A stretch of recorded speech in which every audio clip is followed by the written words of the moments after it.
Sorry, I forgot to set up the call. I got to do it now. Thank you for calling Collins Studios host and call screener line. Please enter your show or meeting number and press pound.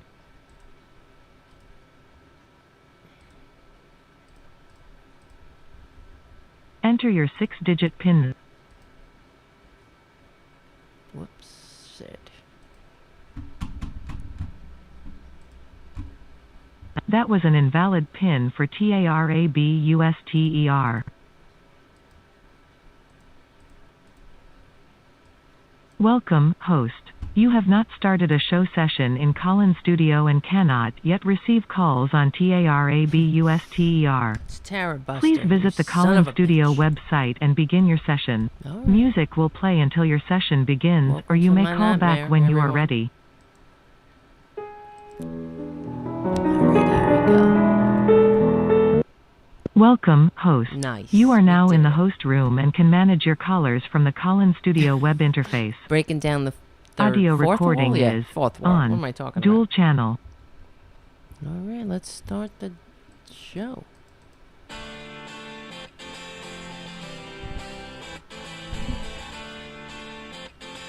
RDTDaily.com presents a Tarabuster with comedian Tara Devlin. All right, what's happening, everyone? My name is Tara Devlin. Welcome. This is Tarabuster, unapologetic liberal talk on the right side of history, decency, dignity, democracy, and humanity. And don't we need that? Why do I feel like this camera's so close? But it's okay. It is what it is.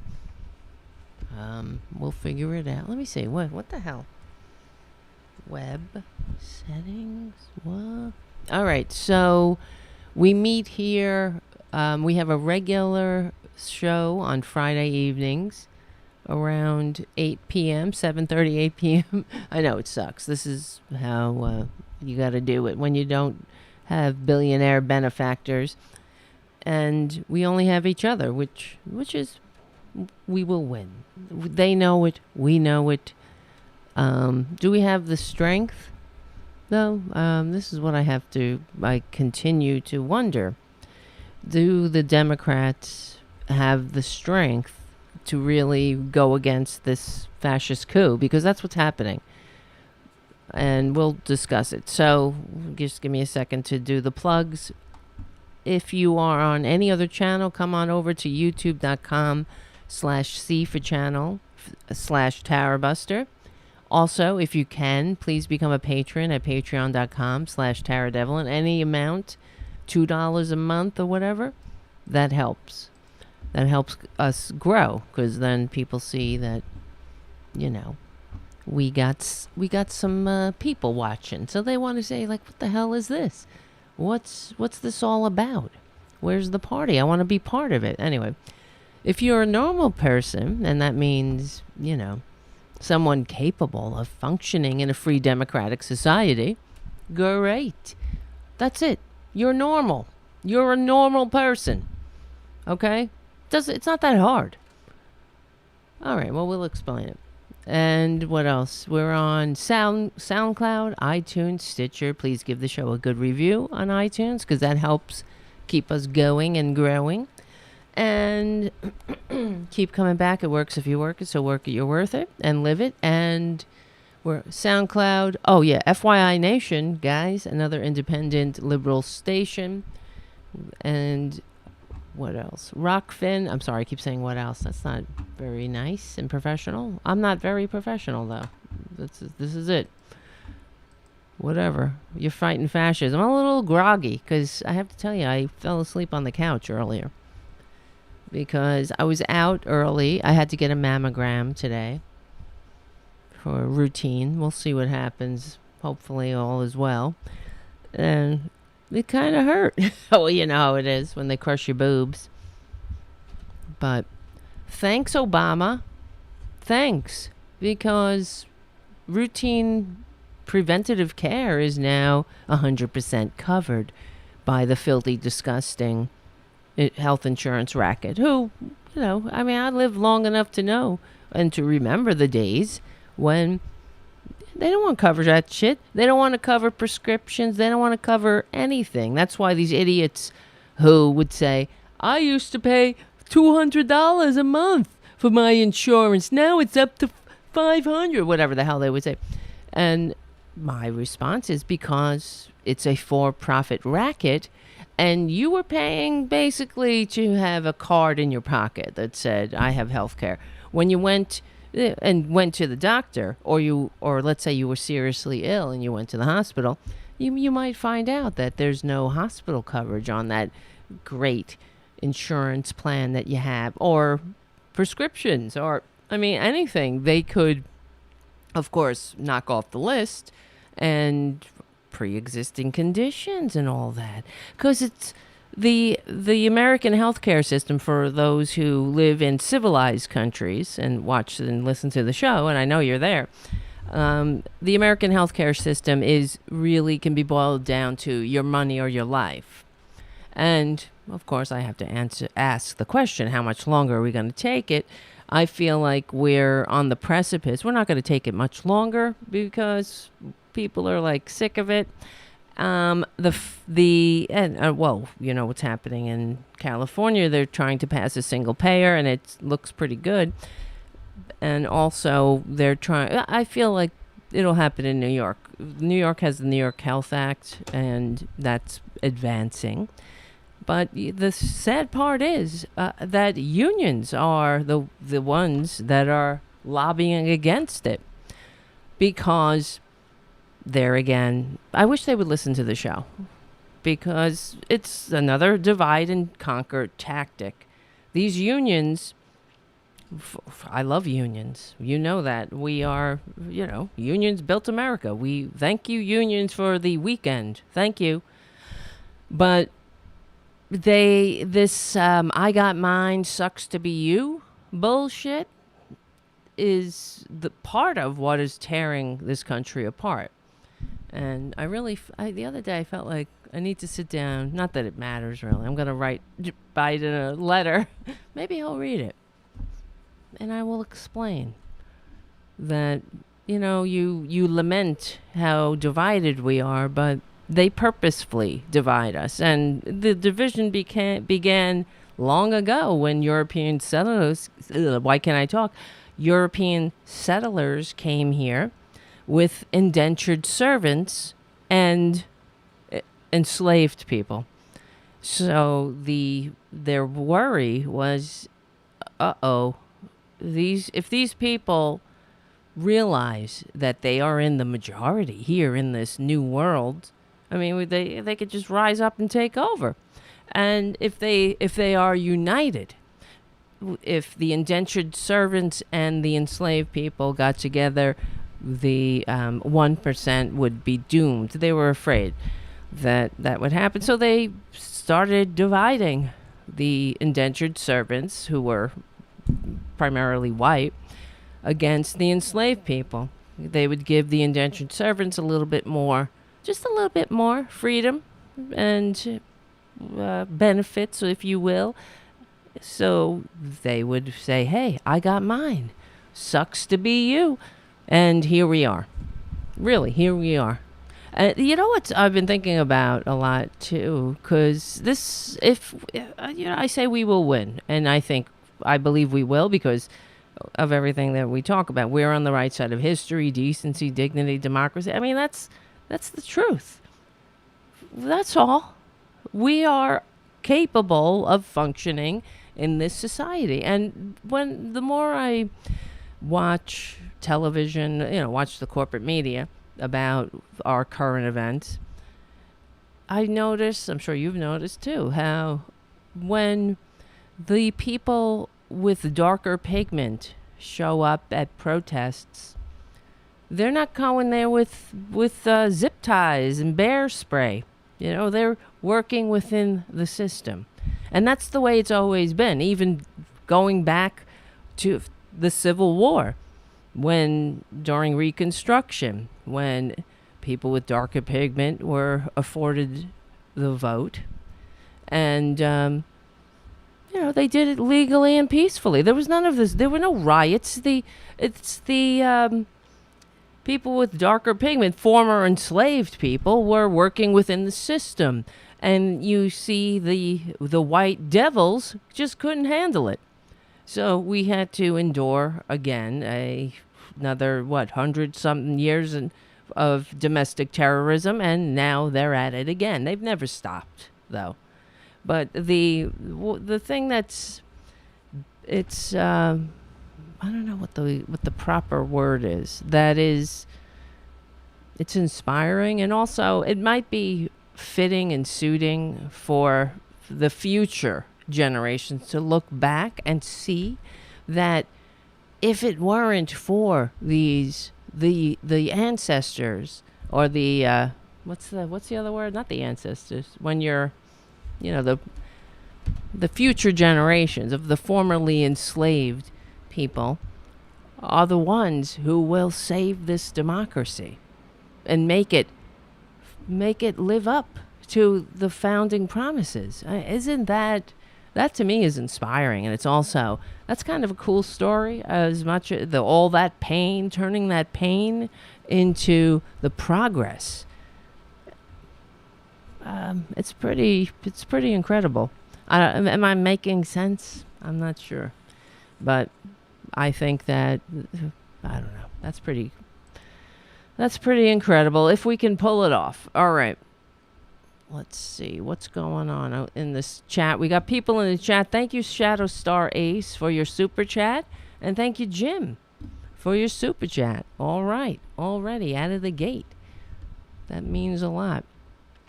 I see Jeffrey Giraffe. Oh, my God. In the chat room. Welcome. And Mark Middlestadt from Shaping Progress. Nice to see you. He's our Millennial correspondent. He'll be calling in a little later. But first, and also I will open the phones if you feel like calling in. Bing, bang, boom, bing, bing, bang, bang, boom. I don't know why I'm dancing to that. So there's a lot of things on my mind. So let's hope I can formulate this into a show that makes sense. You guys will keep me on track if I fall by the wayside, which I often do, and you guys know it. But why do we elect the stupidest people? That's the thing, right? This is a Kakistocracy. That's what the Republicans want to, they're putting in place. What is a Kakistocracy? Let me get the exact Kakistocracy. The exact definition is a government run by the worst, least qualified, or most unscrupulous citizens. The word was coined as early as the 17th century, and that's who they are. If you see the latest episode of American Greed is about that tax collector in Florida, and just what a piece of wasted human DNA this person is, and is. He's still alive. He's not in the position, but as soon as he was appointed to this position, he had no business being. What's the guy's name again? It's. Let me look this up. Collector, because it's escaping me. All the names. It's Matt Getz, his friend. Another disgusting waste of human DNA that people cheer and vote for. What the hell is wrong with people? Well, I was reading a book by Brian Klass, who's a associate professor of politics at University of College London, and the host of an award-winning Power Corrupts podcast. He is the author of Corruptible: Who Gets Power and How It Changes Us. And I was reading/listening to the book. Wait, hold on. It's really fascinating and interesting and great, and I highly recommend it. What's the guy's name? Tax collector, Florida. It's on the tip of my tongue. Somebody's gonna. Oh yeah, Joel Greenberg. Is it Joel? Yeah, Joel. You guys are great. But the latest episode of American Greed is about his story. We talked about it here. when it was going on, but it goes deeper into just how disgusting this person was and is for his entire life. He was born this is rich little white privileged brat, and apparently they described it, he was in a family, he's an underachiever in a family of overachievers, so whatever he got was given to him, and he exploited it to feed his disease of being a disgusting waste of human DNA, a spiritually sick scumbag. No offense to scumbags, that's who they are. They're spiritually sick. How can they not be? Look at their standard bearer, for God's sake. It's unreal. So yeah, isn't it fascinating? I mean, if I was living in New Zealand, I would be writing 10-page dissertations for a class about, I mean, it's incredible. We're looking at it from far away, but living in it, God, it's unbelievable. Having to endure the lies and the outright lies. The thing that gives me hope is that only, of course, the right-wing media continues to spread the lies, the big lie and every other lie in between. But other mainstream media outlets are calling it what it is. Filthy, disgusting, fascist lies. They're saying the F word, fascism.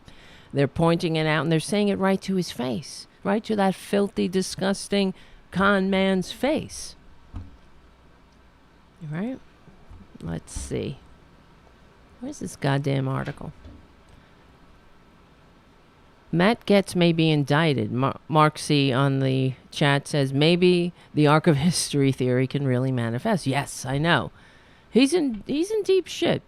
Because that Joel Greenberg character is a scumbag and he wants to save himself. And the charges against Greenberg it's like a laundry list of federal offenses. This guy was busy and he's a scumbag. They can't operate within the boundaries of a constitutionally limited democratic republic. They can't, because they're inadequate. So they have to cheat. They're also spiritually sick, so they need to feed that rapacious black hole that substitutes for a soul. So they need to stuff as much shit in there, as much underage, sexual assaults against underage girls, as much, don't you know who I am, as much as they can handle. It's never enough. That much money, as much shit, as much stuff. Of course, all while proclaiming their love of Jesus. All right? That's why it's unbearable sometimes, the hypocrisy. I don't know how they don't buckle under the weight of hypocrisy, but that goes to show you how spiritually sick they are. They know they're full of shit. They do. They're suffering, and it kind of reminds me when I was in the grips of active addiction. You fucked up, but you can't help it. So until you get help, until you break down and say, I need help, there's nothing wrong with that. Get fucking help. This is what I say. I wish that Republicans would just simply get the help they need instead of inflict it on this society. That's the society that so many fought, bled, and died to entrust to us. Let me see. This is one. I want to read this article by Brian Klaas to get us started. If I can find it. I have it in my list. Let me go through it. Boom, bum, ba, da, ba. Here it is. Good.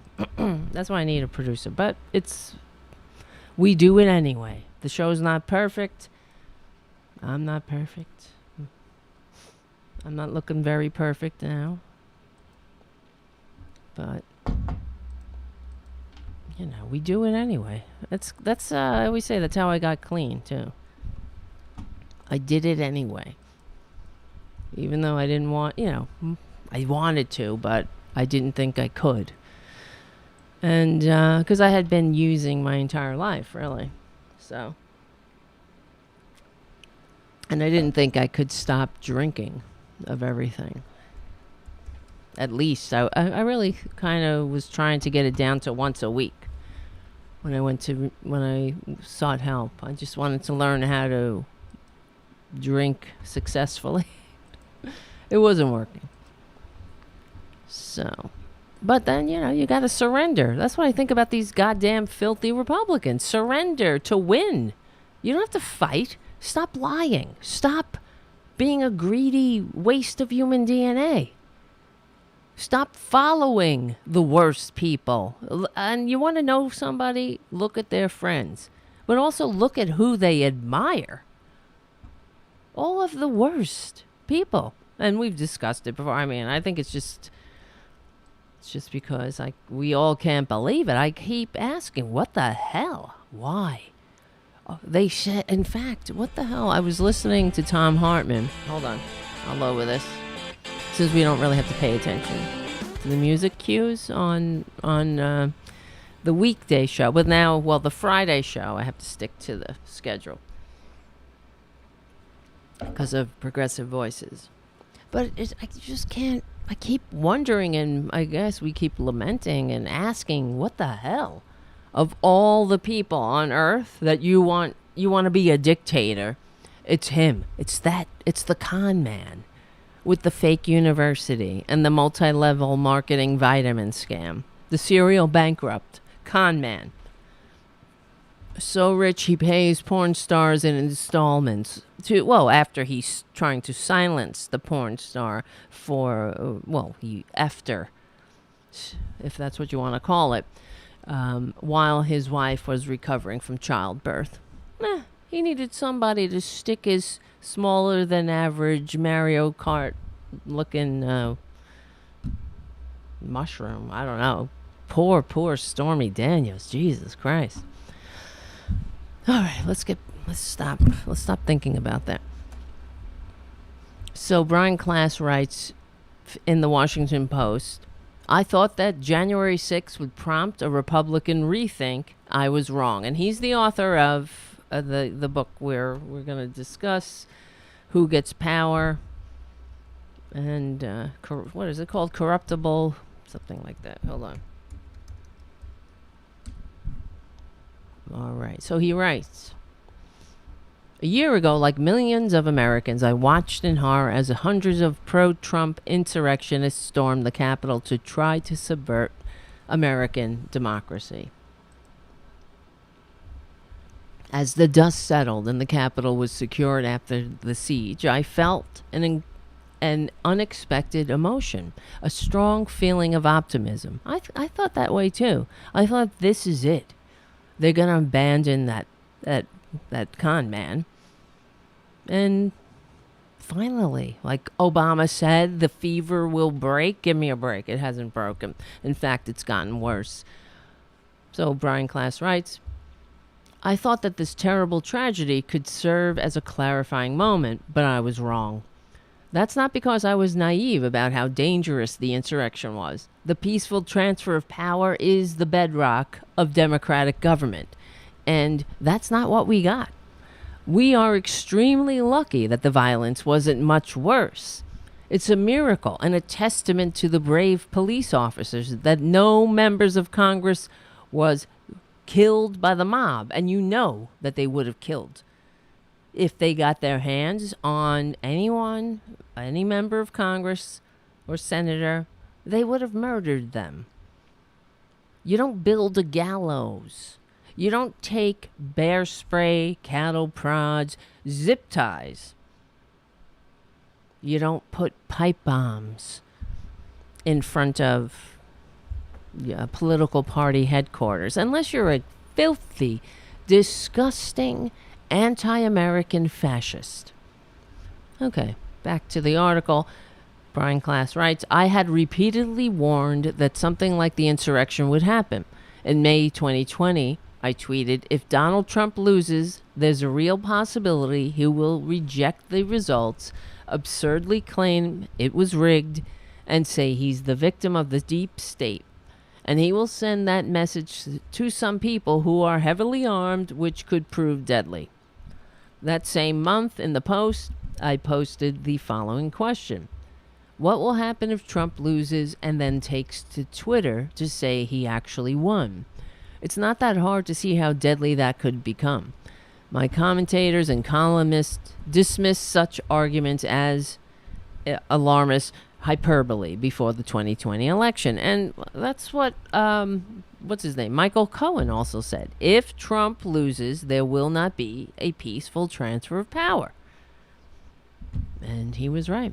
But there was nonetheless good reason to feel optimistic about January 6th. Finally, the mask was off. The authoritarian monster was impossible to ignore. Finally, Trump and his acolytes had gone too far. Finally, I thought there would be some Republican backlash. At first, there was. Lindsey Graham famously said, "Count me out. Enough is enough. I'm done. We had a good run. Kept fucking over people. It was great. Funneling more money into the arms of people who will never spend it in a million lifetimes. But I got what I needed. I got what's mine, what's coming to me. Power and money and TV appearances. Fuck. And I got to hang out in, wine caves and shit." Mitch McConnell stood before the Senate and told his colleagues that the vote to certify Joe Biden's victory was the most important he would ever cast.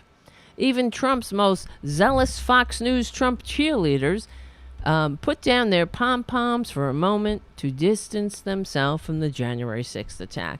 I, like many others concerned about the future of American democracy, had long awaited for such a moment. Now we thought party elites could start to disavow the most authoritarian extremists in their base. And they had that chance. They did. That was the perfect out for all of them. They could have stick together, right? We stick together, we win.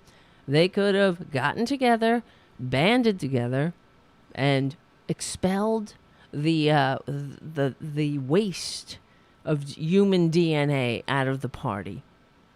Fuck it. Fuck those goddamn bottom feeders. Nazis. That's who they are. Disgusting Nazis incapable of functioning in democracy. But now they have their heroes and they're being validated. So if we don't respond to, this is me talking, not Brian Klaas, but he says the same thing. If we don't respond with the same force and more, that's what I'm afraid of. That the Republicans, they are what they are. They're fascists.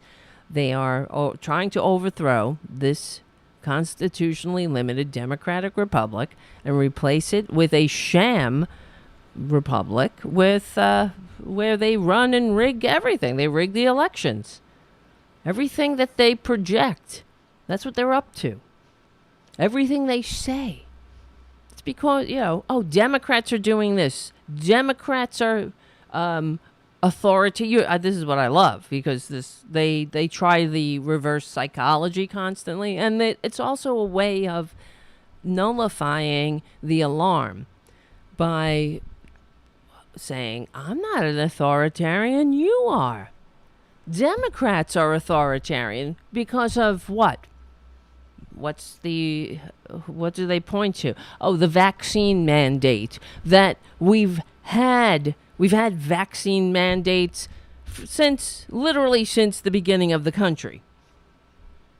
And we've discussed it before. Our first vaccine mandate was signed into law or put into action, however you phrase it, by George Washington. The father of the country. He mandated the polio vaccine for the entire Continental Army at a time when vaccines were administered by cutting your skin with an infected knife. And people did get sick. That's the thing. Everyone got sick. It's not like it is now. They don't inject you with a live virus. I'm not a virologist, but the other thing is they don't cut you under the skin with an infected knife. The reason they did it that way was because they figured out that if you were infected through the skin, you had a less deadly strain of the sickness or whatever. And so that's what they did. But people actually died from the vaccine. Not like now. People did die and everybody got sick. And in fact, it was a clandestine operation because they didn't want the British Army to find out that the Continental Army was down for the count because of the vaccine. But so we can argue that the United States wouldn't even be a thing if not for a vaccine mandate. So I hate them. We don't need to argue that. That's just a fact. And I'm sick of them. But more than that, we are sick from them. The country's sick because of this out of control conservative fascist goddamn bunch of assholes who are incapable of functioning in a democracy. It's really what it's about. They don't like black people, right? They don't like people with darker pigment. And just like the way back in the 1600s, the first European settlers pulled their dirty tricks to divide and conquer, they're still up to it. Same old shit. It's so tedious because they fall for it. That's what sickens me, because you don't have to fall for it. Just like you don't have to go along with, Mitch McConnell's coup. Amy Coney Barrett bitch and everyone else, Kavanaugh, right? Gorsuch. They don't have to go along with the coup. All right. Back to, this is Brian Klass's article. I and many others concerned about the future of American democracy had long awaited for such a moment when the Republicans disavowed their glorious dim leader. Now, we thought, party elites could start to disavow the most authoritarian extremists in their base. Republicans had the excuse they needed. Trump would continue to howl, but it would increasingly be lost in the wind, or so we hoped. It was over in a week. Within days, most Republicans had returned to the Trumpian fold. McConnell stopped speaking out. Graham went from "count me out" to "there's no way we can achieve our goals without Trump." And the Fox News host, who had privately implored the freak, "Oh, hi, Tara Jr. Sit here and be good." Ladies and gentlemen, Tara Jr. Are you gonna be good? All right.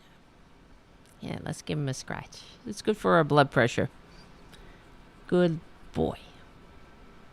Okay, you're a good boy. There we go. Don't you feel better? I know, I do. It's really true. They're good for your blood pressure. My blood pressure's high, but we got a bot? Oh, I'm seeing, I went back to the chat. Thank you, Jim, for your super chat. Bot alert. We got a bot? Where's Haiku? Is he here? Show me which one. I don't think Haiku. Oh, wait. Is Haiku here? I don't see him. But which is the bot? Bot. Oh, there you are, Haiku. I see you. Thank you. If we have bots, how do they find us? Well, that's a good sign. They're sending bots to us. It means that they're paying attention. All right. Excuse me. Okay, the hope that January 6th might mark the GOP's break with Trumpian authoritarianism was dead. A year on, there's no cause for optimism that the GOP will snap back from extremism.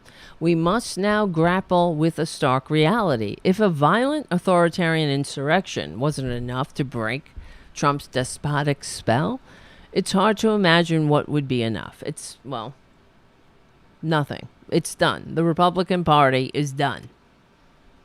And we either destroy them legally and peacefully and send them to history's trash pile where they're comfortable. They want to be there. They want to be in the dung heap of history with the rest of the filthy fascists. That's the only kind of world they can take. So we have to send them there quickly, legally and peacefully. But yeah, they got to get there. We have to respond to them as without apology, really. So Brian Klass writes, the Republican Party is now an authoritarian party, and for a variety of reasons, that is unlikely to change anytime soon. The only realistic fixes involve systemic reforms aimed at restoring functionality to our democracy. Absolutely. And who's standing in the way of that? Two other basic bitches. Especially, I'm not going to go on again about Kristen Sinema. She really irritates me. Her, we've talked about it. The bisexual thing, that irritates me too. That is everything. It says everything. Because that's exactly who she is. She's just an attention whore. No offense to sex workers. But that's really who Kristen Sinema is. And she's not really, I mean, she's just, who everybody could say you're bisexual. Really going out on a limb there, bitch. But she's looking for attention. I'm the first bisexual. Who fucking cares, by the way? Who cares? Oh, first openly bisexual. Get the F out of here. She's so full of it. She's just openly narcissistic. That's it. She thinks that makes her unique somehow. That's why it irritates me. It doesn't seem, it's not, who cares? Shut up. God. I don't know. Is that my own biases?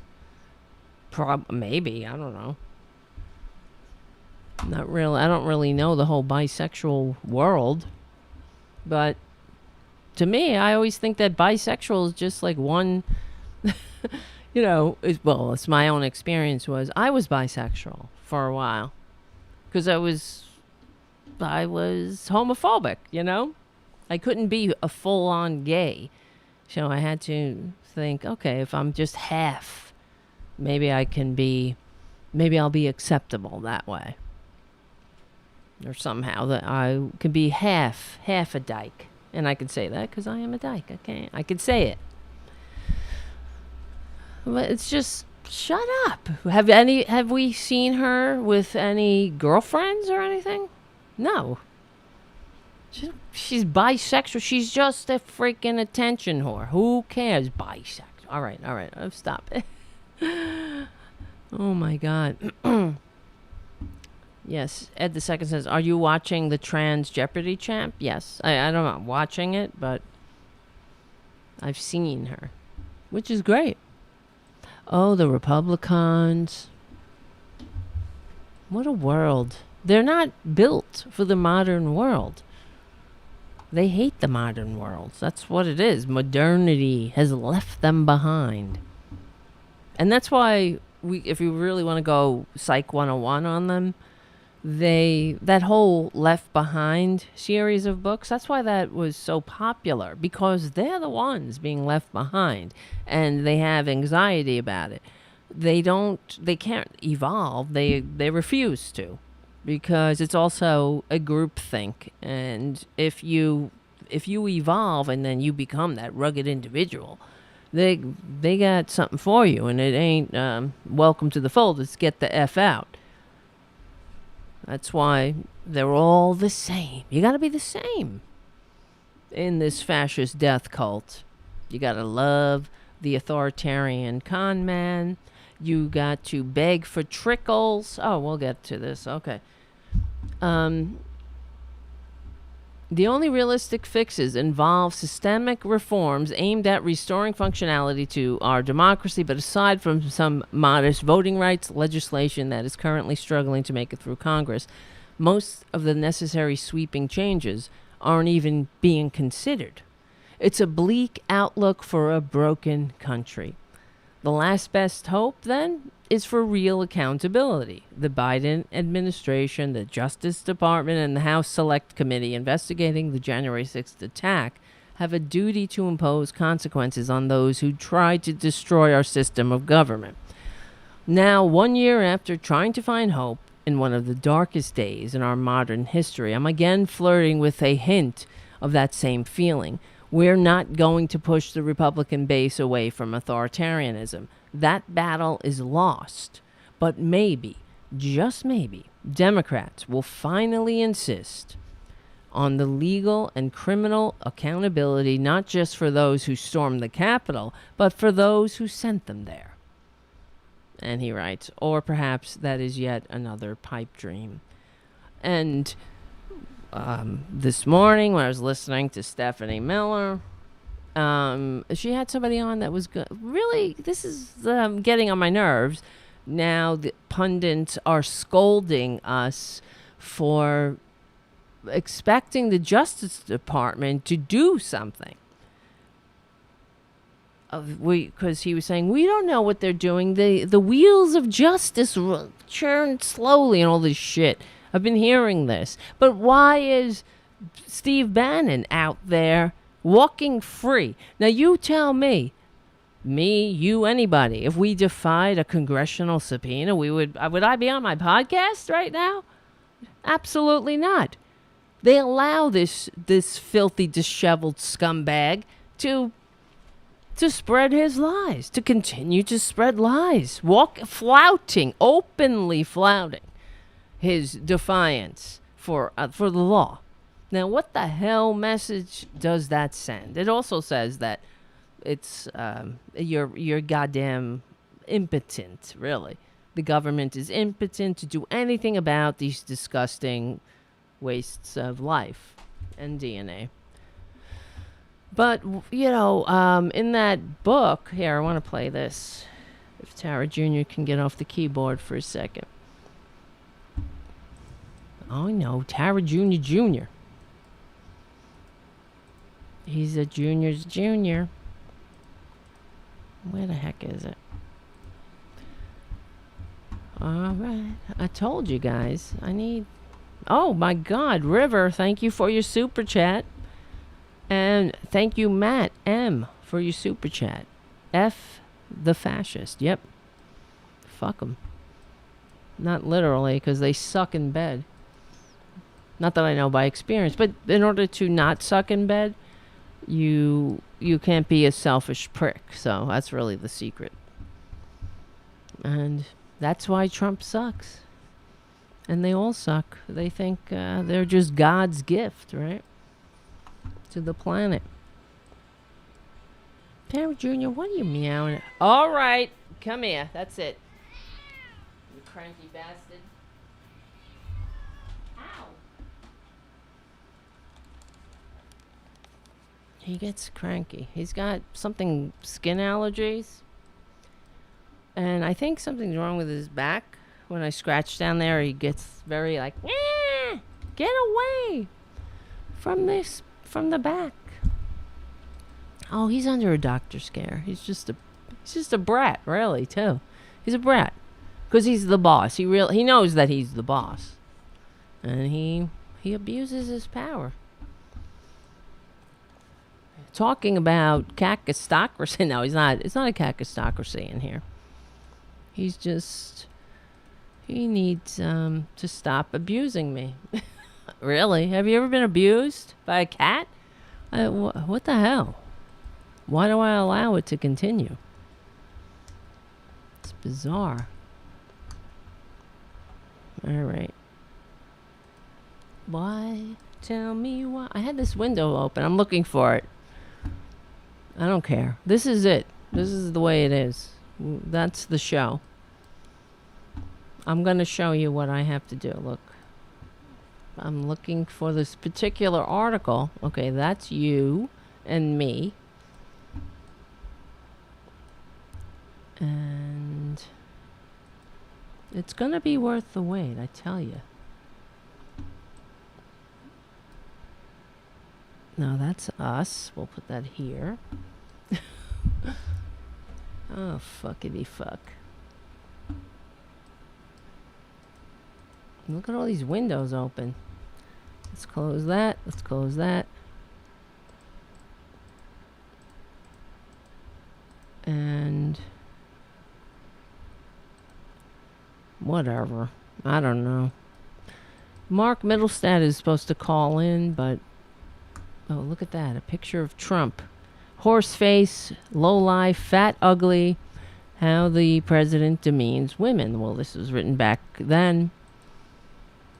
Hey, actually, while I look for this article, I want to play Trump on NPR. What a scum. And this is validation that we're fighting a fascist coup. There's no doubt. Boom, bum, bee, da, do. Don't worry. Oh, brother. It's okay. The show is great. This is the best liberal talk show. It is. What the fuck? Why can't I play it? Here we go. No, I think it's an advantage because otherwise they're going to do it again in 22 and 24. And Rounds is wrong on that, totally wrong. If you look at the numbers, if you look at the findings in like nobody's Arizona, ever seen. if you look at what's going on in Georgia and Pennsylvania and look, Wisconsin, by the way, and take a look at Wisconsin. Look at there, look at this, look at things that. Nobody thought possible. This was you a corrupt... prick. I hate them. This is what they do. This is what they do on the corporate media. Look at this, look at that. They don't have actual facts. They just say shit. And you're like, oh, look at here, look at that. What the fuck am I looking at? Point it out. Show me. Well, when they go to court, and the court, you can't go in front of the judge and say, look at this, judge, look at that, and have no evidence. So when they go to court, they get laughed out of court, and they get dismissed with prejudice, saying, get the fuck out of here with this shit. That's really the judicial equivalent of what they're saying when they dismiss your suit with prejudice. They're like, get the fuck out of here with this bullshit. That's what that is. I have the headset on wrong. Okay. Look at this. Look at that. If you look over here, if you look there, it's like this, like nobody ever seen. And the Republicans will, whenever they don't like anything, they'll say, oh, that's unconstitutional. Well, point it out, bitch. You got nothing to back it up. They never do, because they're like, oh, and then they want their idiots to go out, like, repeating the bullshit. It's unconstitutional. It's unconstitutional. Well, point it out. They have their little pocket constitution. They don't know effing crap about this country. They don't know that. I mean, they're disgusting. Election. I just have to point out Doug Logan, to name one of the states that you just named. Doug Logan, who ran the audit in Arizona that was set up by your allies, didn't find serious problems. This is a quote: the ballots that were provided to us to count in the Coliseum very accurately correlate with the official canvass numbers. He raised a bunch of administrative issues, but didn't find a problem that would have changed the result at all. The ballots may correspond, but look at the ballots themselves. Look at them. The number Look at of ballots them. doesn't mean anything. If you It's look at who them. signed the ballots, where did the ballots come from? What you really have to do Oh, with what about all the fraudulent electoral, whatever, all these filthy Republicans signed fraudulently? What was that? Rachel Maddow. I don't know I can't remember what it was called when they sent the electoral vote. Let's see. Scums. Yeah, forged election documents. Unbelievable. Why are they not in jail? All those assholes. We have their signatures on these fraudulent documents. aimed at overturning democracy. We have an amendment in the Constitution, that stops traitors, people who are involved in insurrection. It stops them from running for office. This is all of them. They must be barred from public office. They're unfit because they're goddamn filthy fascists who tried to overthrow the government. But you look at this, you look at that. Well, I'll look at the Constitution, right? Look at it. I'll show you. Look at it. Well, point it out, right? Reporters, look at the findings. And the findings are devastating for Arizona. They're devastating like no... Tell us what the findings are. Oh, you don't have any actual specifics. It's just, look at this. It's devastating. Take my word. Take my word, assholes, you Trump network vitamin scam. If you pee in this cup, you send your pee to Donald Trump, and fake doctors will send you some non-FDA fake vitamin pills, supposedly formulated for your specific body, whatever the hell. Bullshit. A bullshit scam where everybody lost money except the con man. He's a piece of dirt. He's not even a waste of human DNA. He's a waste of dirt. He's seen before. Why did nobody's ever seen? Why did Republican officials in Arizona accept the results then? Because they're rhinos, and frankly, a lot of people are questioning that. Why would they? They fought very hard, the Maricopa County people. And people don't understand it because all you have to do is look at the findings. And just so you know, some of those people went before Congress a short while ago, and they were grilled by Congressman Biggs. You ought to take a look at their testimony. They weren't able to answer anything. He made them look like fools. They couldn't answer a thing. They got up and gave a beautiful statement, and then when it came time to ask why this, why that, what about these votes, what about those votes, they look like total fools. Let me read you some short quotes. The first is by one of the judges, one of the 10 judges you appointed who ruled on this, and there were many judges, but 10 who you appointed. Brett Ludwig, U.S. District Court in Wisconsin, who was nominated by you in 2020. He's on the bench, and he says, quote, "This court allowed the plaintiff the chance to make his case, and he has lost on the merits." Another quote, Corey Langhofer, your own campaign attorney in Arizona, November 12, 2020, quote, "We are not alleging fraud in this lawsuit. We are not alleging anyone stealing the election." And also Rudy Giuliani, your lawyer, November 18, 2020 in Pennsylvania, quote, "This is not a fraud case." Your own lawyers had no evidence of fraud. They said in court they had no evidence of fraud, and the judges ruled against you every time on the merits. It was too early to ask for fraud and to talk about fraud. Liar. Rudy said that because of the fact it was very early. Man. Because that was obviously at a very, that was a long time ago. Very? The things that have found out have more than bore out what people thought and what people felt and what people found. What people? When you look at Langhofer, I disagree with him as an attorney. I did not think he was a good attorney to hire. I don't know what his game is, but I will just say this. You look at the findings, you look at the number of votes, go into Detroit, and just ask yourself, is it true that there are more votes than there are voters?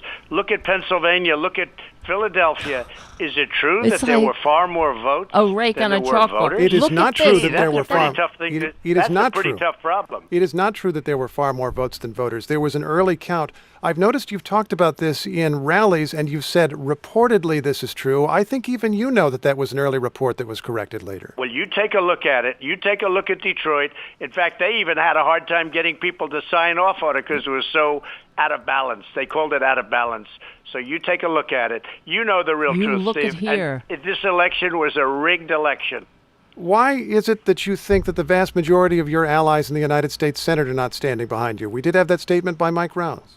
Because Mitch McConnell is a loser. And frankly, Mitch McConnell, if he were on the other side and if Schumer were put in his position, he would have been fighting this like you've never seen before. He would have been fighting this because when you look at it, and this is a long way from over. You take a look at what's going on now in Pennsylvania. Take a look at what's going on in Wisconsin. Yeah, look. You just take a look. Now, we had a lot of cases where the judges wouldn't hear them. We had a case in Nevada that was so good. When you read the papers, it's impossible. The judge refused to even listen to it. We had many cases. In fact, they say, and I can't testify because it's been through a lot of systems, a lot of different systems, but they say, and they say very strongly, the judges just, nobody's really gotten a chance to look at the United States Supreme Court. They refused to hear the case. And you had, I guess, they said there was no standing to give the suing. case. That's correct. Well, Can I just no ask? standing. I know, no standing. And the president of the United States supposedly You're didn't not have the standing president. either. You're the so I so-called wanted to file it president. myself. They You're said, a "Sir, you don't have scumbag." standing." I said, "Wait a minute. I'm the president of the No, you're a United scum. States. They You're just scum rigged on an the election. cancer on the Hundreds cancer on the of scum. thousands of votes in different states. They just rigged an election. Oh, we got haiku a is number tyranny. of votes that They're saying I think you'll haiku. agree. No sitting president has ever Yes, gotten a it's number of tyranny votes on the that I got. Tarabuster No show. A lot of sitting votes. That's president true. has ever gotten A lot of sitting president. Nobody believes. You think Biden got 80 million votes? It's true. I don't believe it's it. true that you mean got he more got than him any sitting sitting in his president basement? in the He election got you 80. disputed. How come he couldn't? If then I how can, come Mr. Biden- President, Mr. President. Let me ask you this question. How come Biden couldn't attract 20 people for a crowd? How come when he went to speak in different locations, nobody came to watch, but all of a sudden he got 80 million votes? Nobody believes if you'll forgive me, that, maybe because Nobody the election believes was that. about you. If I can just move on to Boom. ask, That's are you right. telling Republicans Like in nobody's ever 2022 seen. that they must press your case on the past election in order to get your endorsement? Is that an absolute? They're going to do whatever they want to do. Whatever they have to do, they're going to do. But the ones that are smart, the ones that know, you take a look at, The ones that again, know. you take a look at Take how a look. Carrie Lake Take is a look doing at running Trump for Network governor. Vitamins. She's Take a very look big at on this issue. She's leading by a lot. every People other have no failed idea how business. big this issue is, and they don't want it to happen again. Take a look it at shouldn't the be allowed to happen, scams. and they don't want it to happen again. And the only way suckers. it's not going to happen again is you have to solve the problem of the presidential rigged election You're of a 2020. filthy Mr. fascist President, thank if you I very may. much. Wait, I one more appreciate it. question. I want to must ask about a be court hearing legally and yesterday on peacefully January 6th. Judge Amit Mehta, he's gone. Destroyed. Okay. Oh, he's gone. The little baby couldn't take the truth. That's a hallmark of fascism. Poor little baby. Somebody challenged him with the truth. And he couldn't take it. Just like he can't handle democracy. And the rest of the filthy fascists can't handle it either. They can. They are incapable. I've been saying it for years. Republicans are incapable of functioning in a free democratic society. That's why they want to destroy it. You want to take a look? Take a look at the history of domestic terrorism against people legally and peacefully voting. These filthy right-wing fascist pricks can't handle democracy. It's always been that way. But the good news is they're the minority. They always have been. That's why they have to rig the. They hate democracy. Rig democracy. Throw it out. They hate it. They've said it. And I'm sick of Democrats who, for years, they played along with this bullshit. They try to appease Republicans. You can't appease snakes. A snake is a snake. Appease. That's what they did. They tried to quote Reagan at them, even though Reagan's a freaking terrorist traitor who committed treason by negotiating behind the back of a sitting president to hold American hostages. Keep those hostages. And when I get in there, I'll give you a lot of arms. I'll arm you to the teeth. So future generations can go die in the next war of corporate aggression. Scums.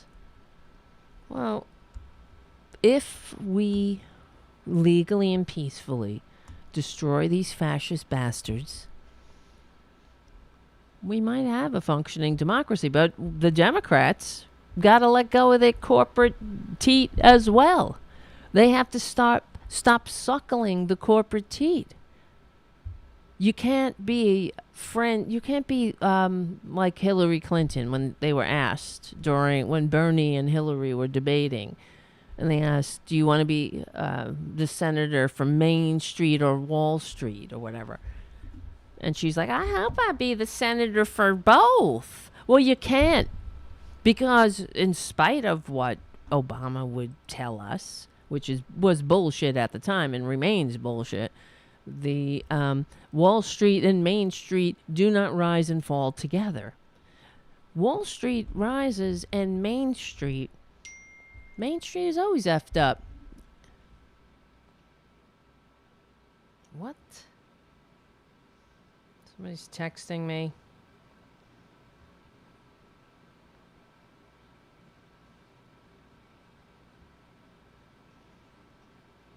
Alright, I have to get back to this. Sorry. So annoying. Fuck off. Relax. Yes, Wall Street and Main Street do not rise and fall together. Main Street is suffering, and Wall Street's doing just fine. It always did fine and well. And regardless of what happened on Main Street, that's what they considered the Paris, the hosts, from which to suck profit and discard.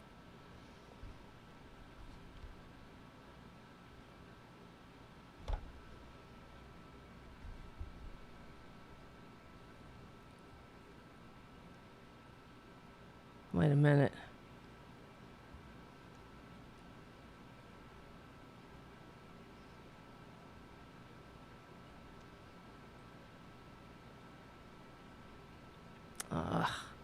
Sorry, guys. This is a great show, right? Silence on the line. All right, let me show you. Wait, I wanted to play this because why the fuck not? Everything. Now I'm distracted. I can't find everything. Well, God damn it. You might as well call in, Matt. Mark. Matt. I'm looking at Matt. I'm looking at Matt's name. There's a Matt. Mark is so wonderful. It is hard for the rest of the world to understand him. That's a quote from Judy Garland, by the way. The Judy tapes. Have you ever seen that? It's very sad. She was drunk. Do you have the number, Mark? I gotta get it for you. Because Mark Middlestadt, our Millennial correspondent, was calling in. Thank you, Shadowstar Ace, giving me some encouragement. Are you fine? You are fine. You are fine. So let me see. Where's the fucking thing? And look at the cat while I do this. It's just staring at me. Staring. Thank you, Errol Thomas. Wait, somebody is texting me. I don't know who this is.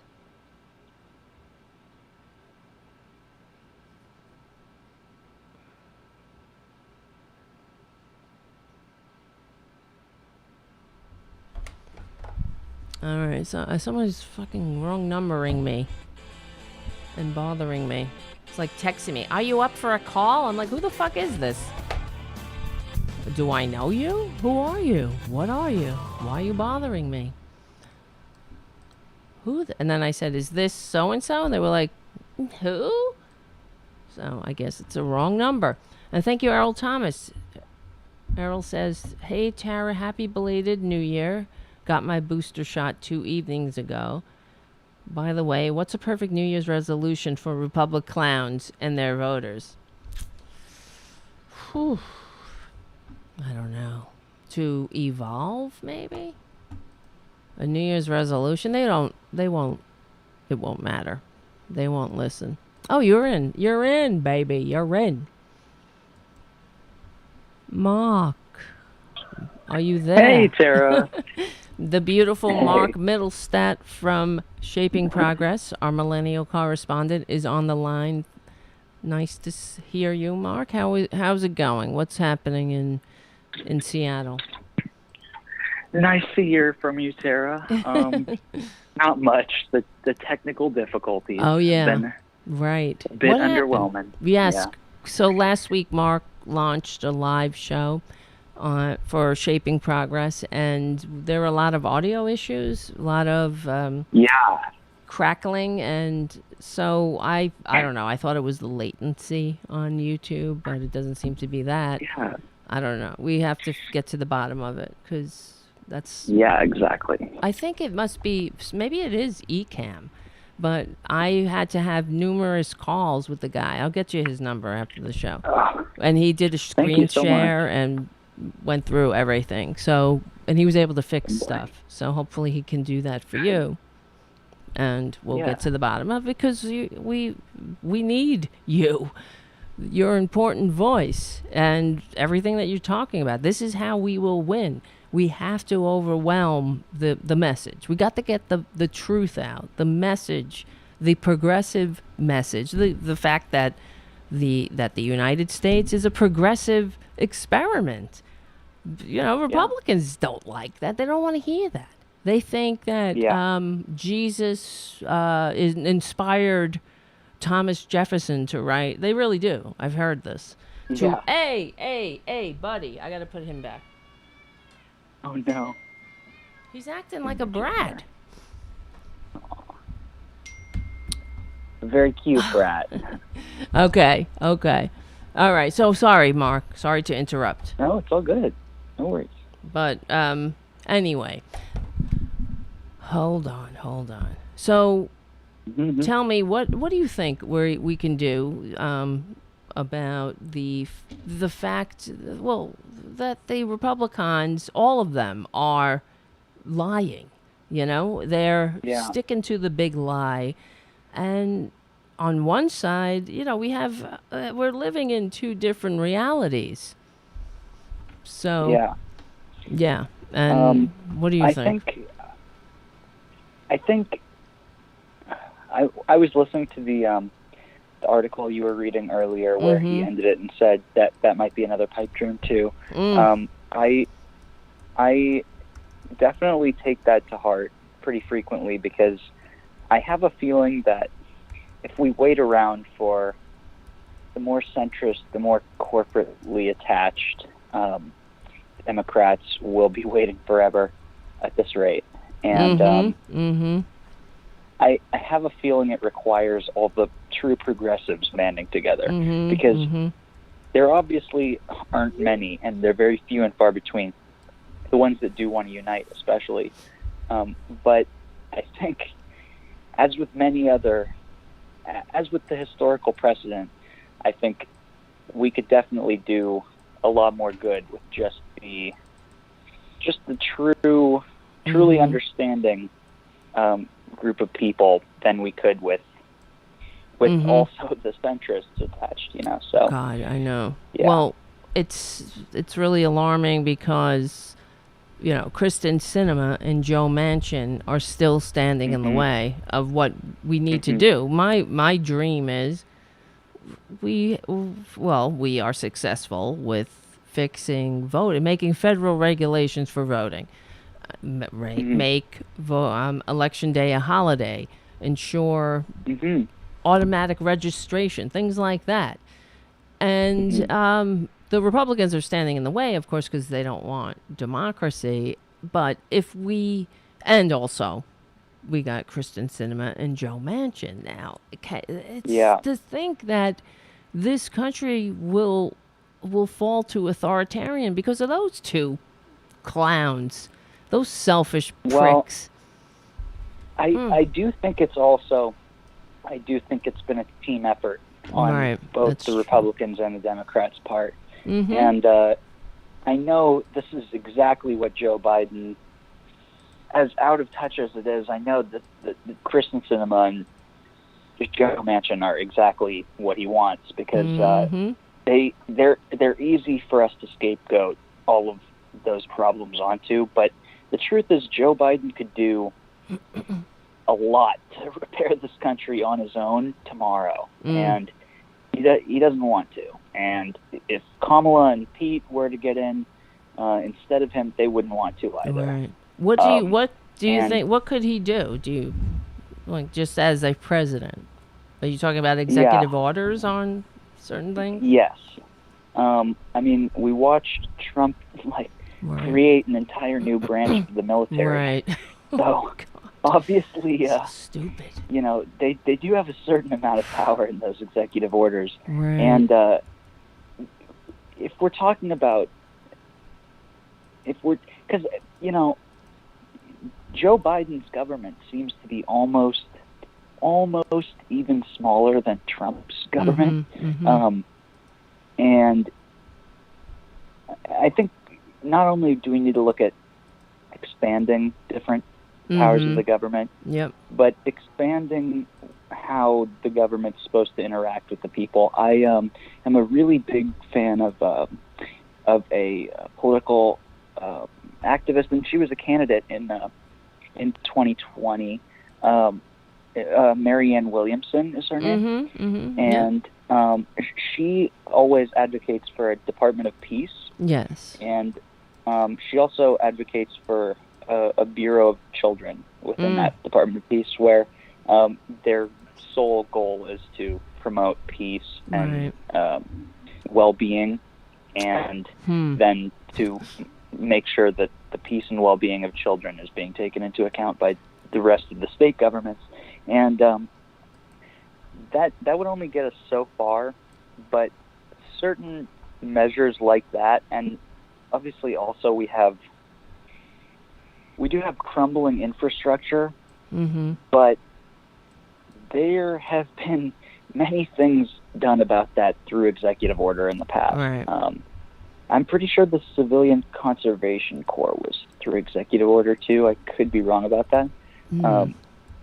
But even big programs like that, those I know those can be done through executive order, even if that one wasn't particularly. And that kind of stuff, that kind of stuff's really important. I think the trick is that the end goal that we have is so far removed from this reality. It takes so many steps. It's really revolutionary. And they see, this is the thing about the American people not knowing the history of this country, and they really don't. I just looked it up at the CCC, that it was passed by legislation. So Roosevelt made his request to Congress on March 21st, 1933. The legislation was submitted to Congress the same day. Congress passed it by voice vote on March 31st, 10 days later. And Roosevelt signed it. How efficient is I know. that government? Because it was an emergency. It needed to happen immediately, yesterday, when those filthy, disgusting fascist Republicans, well, at the time, were sitting in the White House saying, this is just the turn of the cycle, the bread lines, everything. This is just the free market at work. So, because we're nothing to this supposed free market. And a couple...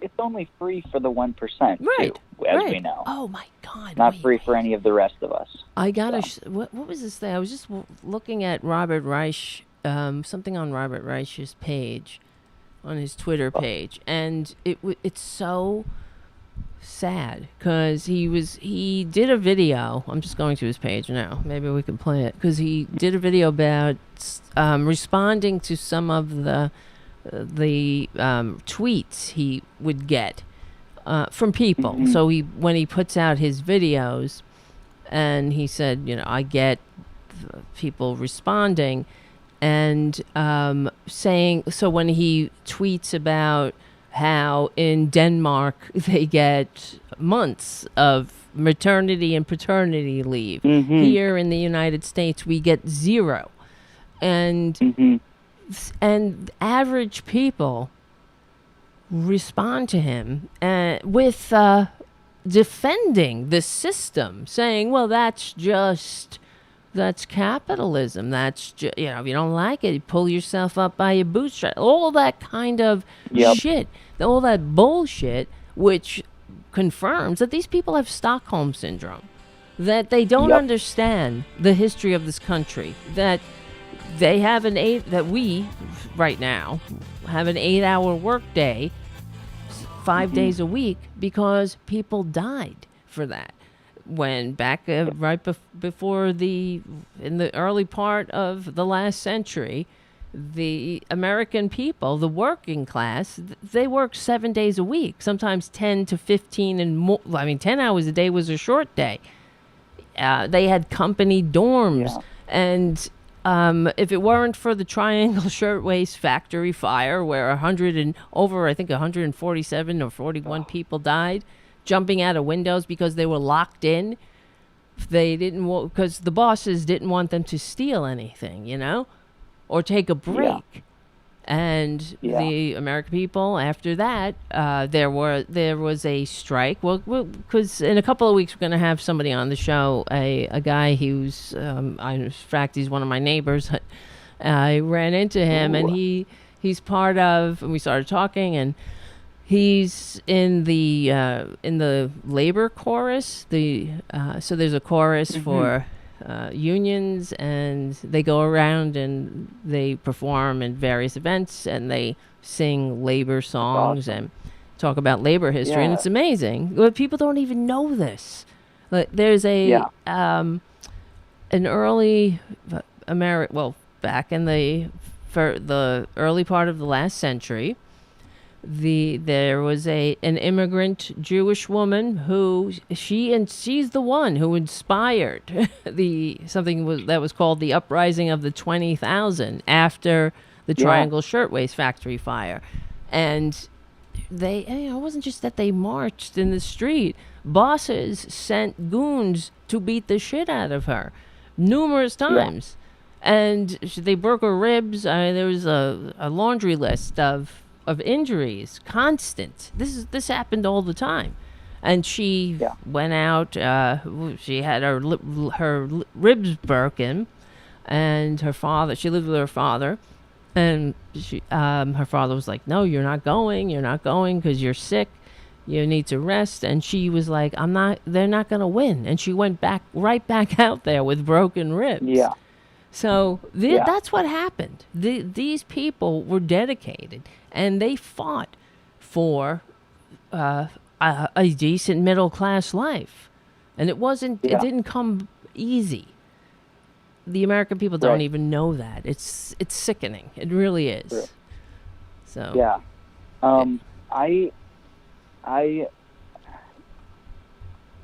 over this last year, I spent months looking into different labor movements around the world, and especially in America. That's different great. Strike movements. And something I notice is we can't.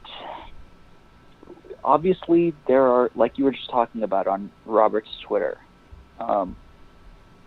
there are like legions of those types of people, and almost all of them, I would say, I'm not trying to make too big of a blanket statement, but almost all of them are upper middle class,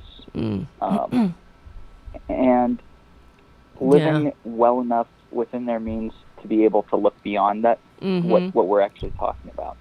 And the issue that we're going to have is there are a lot of millionaires and billionaires out there, and there are a lot of those other types of people that I was just talking about, the supporters. But at the same time, all of them, we have to be able to look past them at a certain point and focus more on what our goals are and how we can actually make them happen using strikes and protests and that kind of thing. Right. Well, the people. Okay, sorry, Guy. Continue. I'm sorry. No. To cut you off. All I was going to say is it's the reason that those people are growing in numbers, the supporters of that kind of stuff, and the Trump supporters and everything, for instance, is because the millionaires and billionaires, the number is drastically dwindling constantly. And so they need a base to be able to support what they're saying, who doesn't understand it and all of that kind of thing. And if we can get together and show them through some kind of display of solidarity how detrimental it could be if they continue ignoring the lower class, then I don't think we'll quite have that problem as much. Is all I was going to say. Yeah, and that's really it. We stick together, we win. That's how it works. But they have us so divided, and that's why the Republicans and the elites who pay them were really concerned about the Black Lives Matter movement, because it was everybody, and it is everybody. And that's why they had to vilify it, as they always do. Yeah. Those people, I am in Oregon, where there is a very close, there are obviously more progressives and liberals here than there are conservatives, just because of the demographics, rural versus urban. Right. But when we're talking about those kinds of protests and those kind of movements towards more equality and more equity for everyone, I have been at protests in Portland during that time where the Proud Boys and the Chuds, as they call them, the fascists, were marching in essentially a huge parade directly towards those groups. And the BLM protest group was sending people over to see how many there were, and I kept seeing them come back and report that there were none of them in comparison to our group. I mean, our group was thousands of people large. So those people who understood the importance of Black Lives Matter and like the Wall Street protests too. Occupy those Wall Street. People will be there to mobilize for this kind of stuff, and there are way more of them than there are of the fascists. Right. I mean, they can be very vocal on social media, but it's true. There are more of us. There are more, and there are more people. That's why they have to vilify everything that normal people do.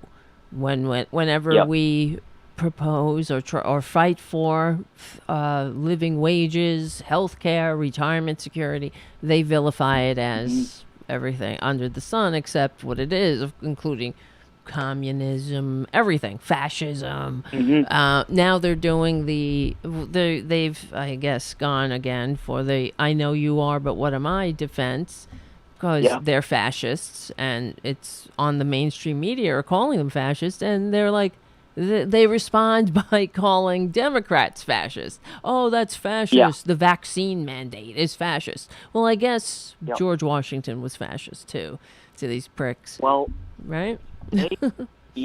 True. But at the same time, I have a feeling once the time comes when we all do band together, we will be way more dedicated than they are.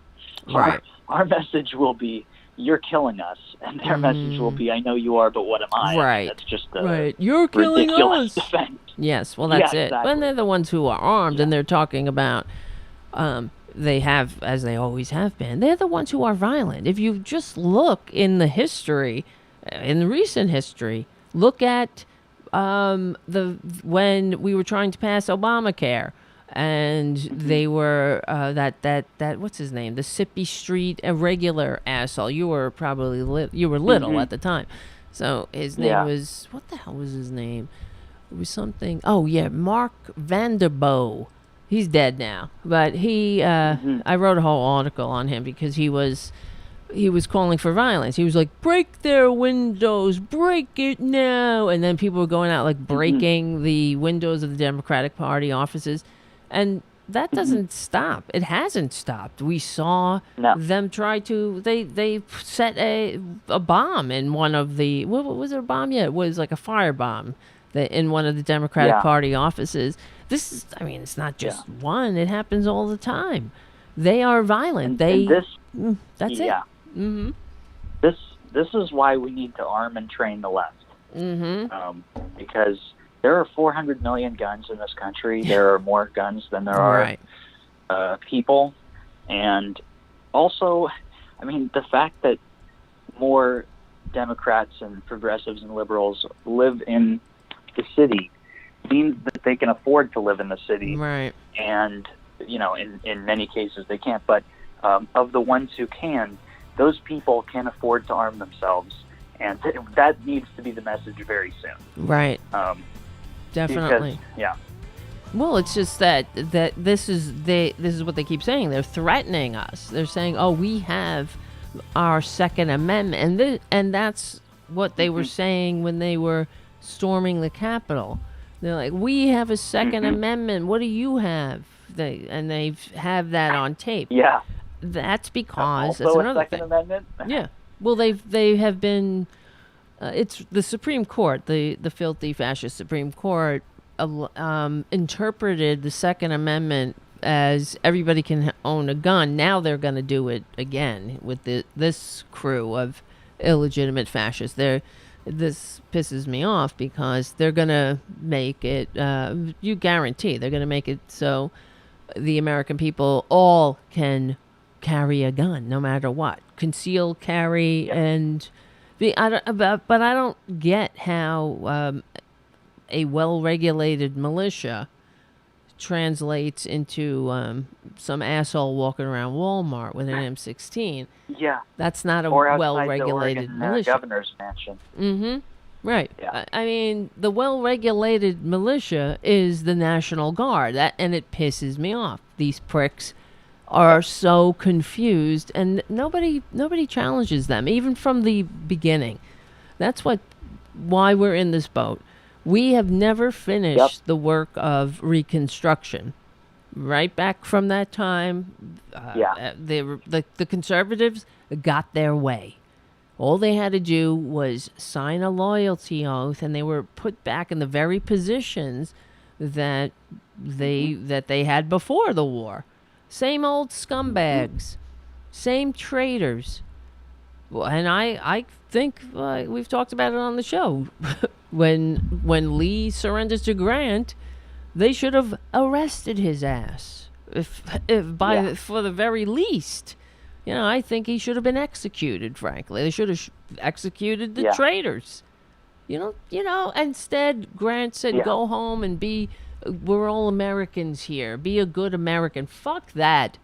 These pricks killed 500,000 Americans because they wanted to own human beings, these scumbags. Yeah. And then we had to endure, not me personally, but human beings had to endure 100 years in counting of terrorism, domestic terrorism. Yeah.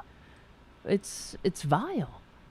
I am Unbelievable. all for arming and training the left, but just as much the case to these conservatives, especially the Second Amendment ones, needs to be, what do we want to all do here? Do we want to all start killing each other, or do we want to try and work through this? Because the entire goal of the puppet show and the entire goal of the economy is to get us to stop from talking to each other. Right. And I know that even those Second Amendment assholes, which I've talked to a lot of them, my age and way older than me, veiled and not veiled, they don't. Their idea is not necessarily a civil war yet. They're a little more inclined to try and fix the country than I think we give them credit for sometimes. Why? What are they saying? Who are you talking to? Who are you talking to? These right wingers. It's fine. Well, not too many anymore, that's for sure, especially after COVID. Mm-hmm. But of the adults that I have talked to, even the ones that have the QAnon types of tendencies, they look at those things that the Republicans have invented as the problem instead of the fascism, and the dots are almost connected for a lot of them. If they just knew who they were actually talking about, they would immediately be on our side. And it wouldn't be for the same reasons. We don't really take any convincing to go do these kinds of things, but I think if we were to focus on, working with everyone, we would have a little more of a chance. But at the same time, we don't need to. Like, we just need to, as a smaller group of people, create enough of a problem for everyone. Right. I mean, if we had, I kept seeing a meme that said that the CDC, by shortening the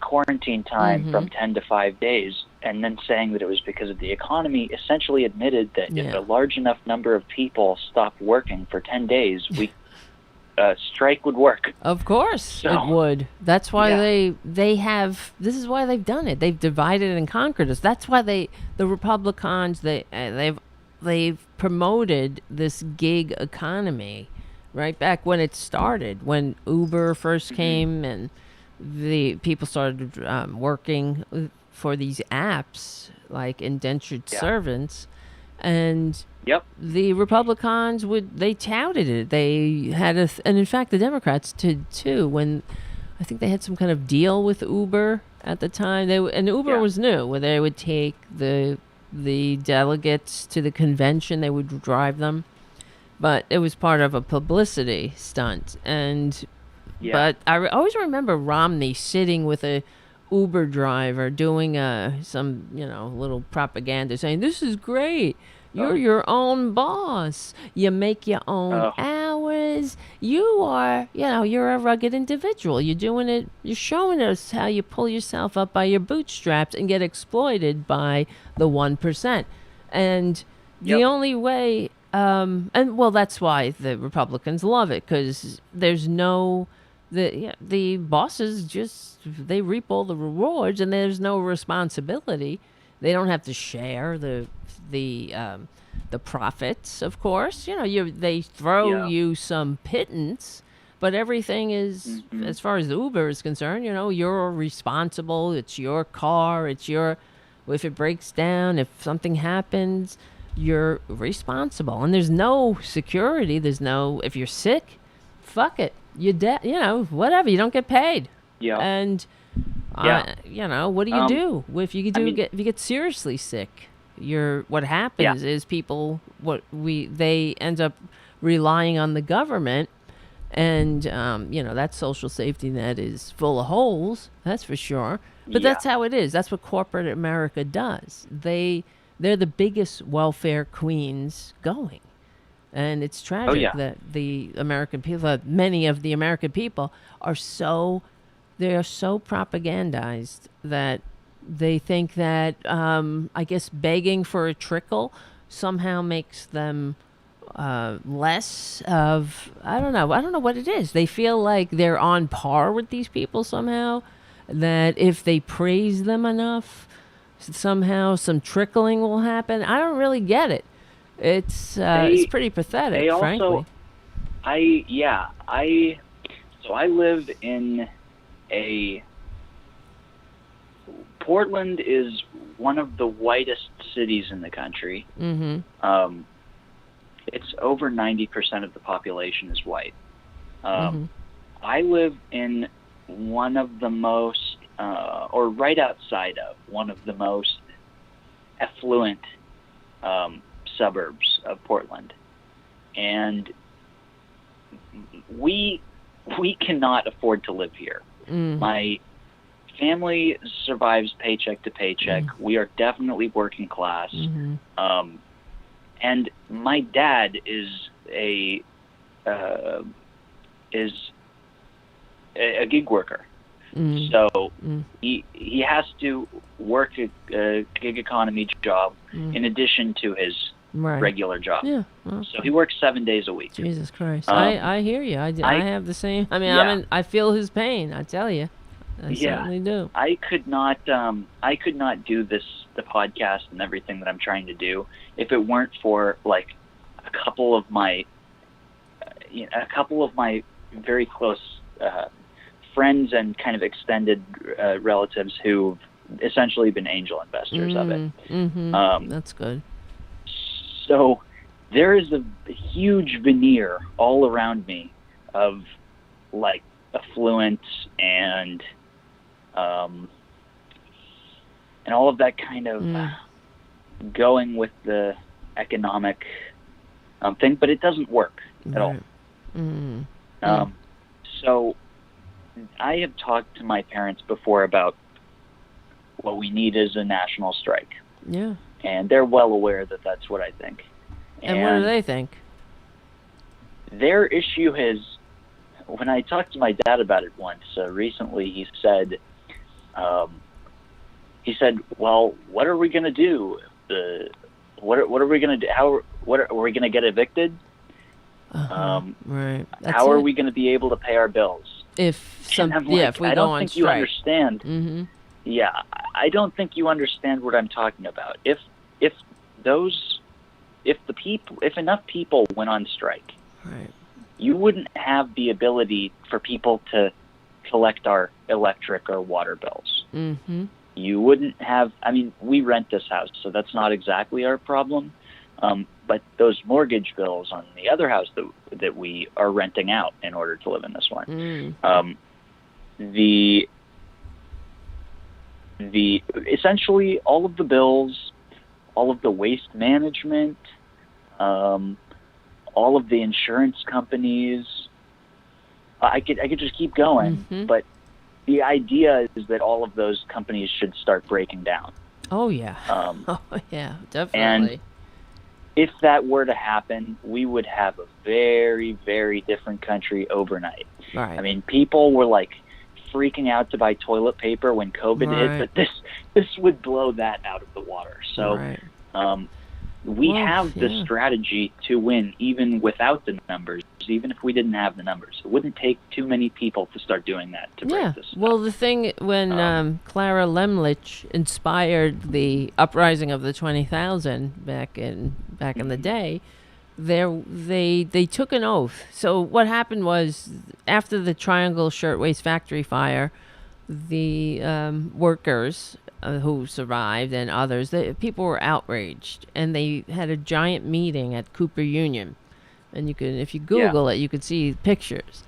And so there were some union organizers there, but they were more on the conservative side, and they were trying to stress to the crowd to just tamp it down. You know, you're getting too rowdy and too, you know, you're too angry. You gotta just, you know, incremental change, incremental. And Clara Lemlich, who was like 21 years old, and she worked in the garment industry, so she was being exploited, and she knew it. But she wasn't, you know, she wasn't somebody that was going to be shut up. And she demanded the floor and got up there and inspired the crowd to a general strike. And at the time, it was over 36,000 people took the oath. And she made everybody raise their hand and say, and it's an adaptation of a Jewish prayer, where may my arm wither if I violate my oath. So they took that oath that they were all going on strike. And then 20,000. So out of the 36,000, 20,000 actually, around 20,000 went on strike. And that's what they call the uprising of the 20,000. And it was for real, because it forced the garment industry to concede. 8-hour workday. We want all, and they had modest demands too. Like, we want to be able to go to church on Sunday, because at the time, in the Triangle Shirtwaist Factory, there was a sign: if you don't come in on Sunday, don't come in on Monday. They worked 7 days a week. Yeah. And so that is the issue, I think, because now. I was looking at those pictures of the Great Hall, Cooper Union. The issue is, we have tried to make regular, modest demands for a while, in very large numbers now, and that's not working anymore. So what we have to do if we do a general strike like that. We have to organize around universal health care, universal housing, universal food and water. Basically, that second Bill of Rights that That's that right. FDR That's was it. proposing. Yep. That had the right to clothing, Right. the Right right to a to job. recreation. Yep. Right to a job. All of those things. And there also has to be some equality angle to it too, because we have a lot of issues when it comes to the gender spectrum, when it comes to sexuality, when it comes to racial and ethnic and and also immigration policies. Well, here's the thing. Let me my opinion on. So let me just say, we're talking to Mark Middlestadt. For those who just joined us from Shaping Progress, Mark Middlestadt is our Millennial correspondent for the Tarabuster show, but he also has his own show called Shaping Progress, and it's an organization where basically we're trying to build a better world. And so I encourage you to go to joinshapingprogress.com. Is it .com? Join Shaping Progress? .org. .org, that's right. And yes, you're right. And and go to joinshapingprogress.org and join Shaping Progress. So that's who we're talking to, Mark. And he's just an incredible, amazing young person who was born in the United States of serfs and lords and trying to do something about it to make the world a better place. But here's the thing. Hold on. I need a drink. Because I think this drug they gave me for my, whatever the hell I have, fibromyalgia. Oh, no. Yeah, I'm on some Neurontin or something like that for this friggin' fibromyalgia. Well, it's good that I know what's going on. It was very scary to wake up. And I told you guys, I was feeling like sore all over the place. It was really, I thought, oh, great, I have bone cancer or something. I don't know. Oh, no. But it's fibromyalgia. Other people were saying they have it too. It's kind of common, I guess. But anyway, I think the medication is making my mouth dry. But anyway, letting you know when you see me. No worries. But as far as what we're talking about, so I think that Democrats and liberals in general, one of the things that really irritates me, it's not you, of course, but that we try to do too much at one time. For example, when Occupy Wall Street was a thing before they destroyed it, and they did because they knew that it was effective and it was real. It's not like these teabaggers rallying for their liberty. They just let them with their M16s and whatnot, AK-40, whatever the hell they have. They let them run around and act like assholes. When you get liberals who, let's say, occupy Zuccotti Park, that has to be broken up because it's actually addressing a real need. Whereas the tea idiots at the time, the tea baggers, the Tea Party, right? The idiots who was completely duped by the Koch brothers who created this whole AstroTurf organization. It was completely funded by billionaires. I mean, these people are freaking useless idiots. And anyway, so what happened was after they busted up Occupy Wall Street, you don't see the Occupy movement much anymore because it kind of fizzled out. And they had, as opposed to the teabaggers who ended up getting positions in government. They ran for office, and now we have these idiots in our body politic who are now open fascists trying to destroy the country destroy democracy from the inside. But so at the Occupy movement had a gathering in Washington, D.C. to come up with a platform. And they released it.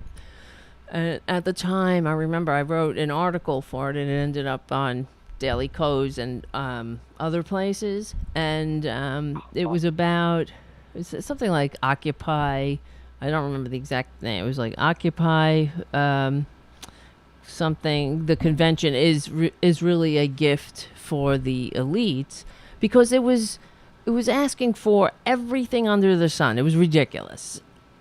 And that's because the liberals want to include everybody. So it was like the only thing that was missing was like free Mumia and save the whales. It was ridiculous. It was like no cops.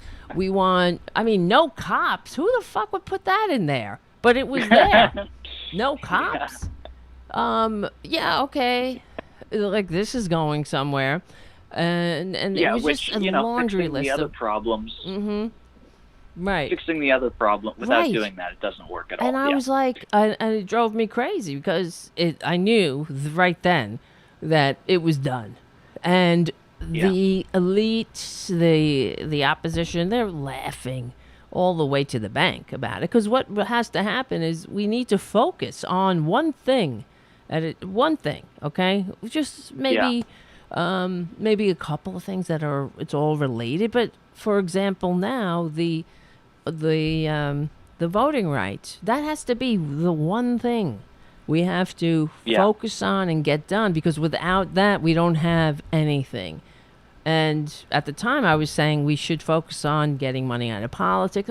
Something that will actually make a difference. But this Occupy, this list, I'm trying to find it, was so stupid. And we're our own worst the money enemies. Out of politics. I would certainly put the end to corporate lobbying, and which is essentially legal corruption. Yep. That's it. That would definitely need to be on there. But I think if we were talking about doing something as big as a countrywide strike, at that point we have one chance, to make it happen. And even if we did make whatever it were happen, people wouldn't want to do that again. Mm-hmm. So the issue's going to be, can we all agree on whatever it is we go for? And then at that point, I think it doesn't matter whether the government would be very inclined to do it or whether they would want to do it, because their money machine would break. Well, that's it. And both sides, that's the thing that drives me crazy, the both sides bullshit. But in this case, we have corporate Dems. Not all of them, which that's something that we should be, that's good. That's a good sign that we have the Progressive Caucus, where one of the qualifications to be in the Progressive Caucus is that you don't take big money, corporate. I'm sure they take some, but not everybody does. So I know that, I don't know about now, but AOC didn't take any corporate money, and of course Bernie and others, and we could kind of get to the point where it's unpalatable to be a corporate lickspittle. That's what has to happen. But you saw what happened during the Democratic primaries when, remember what Pete Buttigieg was because he was, of course, in the wine cave begging for a trickle, and right, and they were talking about. So Bernie was saying something about taking corporate money, and then he, of course, got defensive, and they bring up Obama. They're like, well, Obama took the most corporate money of any candidate from until that date, and as if that's supposed to be, give everybody a pass. When Obama took that money, that's, he that's why we have Trump, goddammit. He took Wall Street money. He took the most money from Wall Street than any other candidate. That's true. But that doesn't make it okay. And he also didn't put any banksters in jail.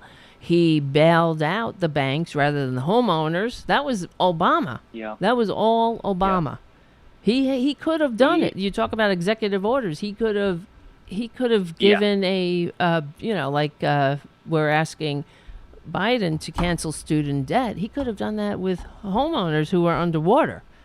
And save them from eviction and things like that. But no, they gave money to the banks. That was a personal choice of Obama's. Hey, I got to put him back. We need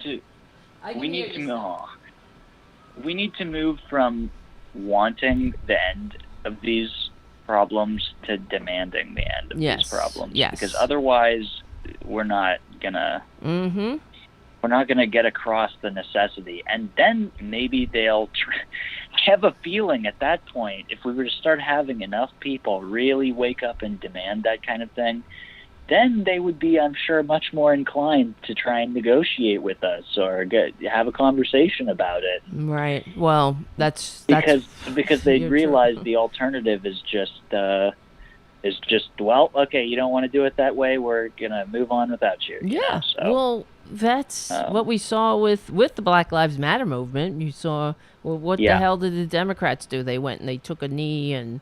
They made a... Wearing their scarves. Yeah, they made a publicity stunt, and that was it. I don't need them to take a knee. I'll fucking take a knee.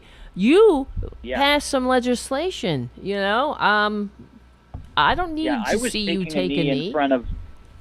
I was taking a knee in front of a line of 40 police officers with, 3-foot bats. Wow. So that's a little bit of a different... exactly.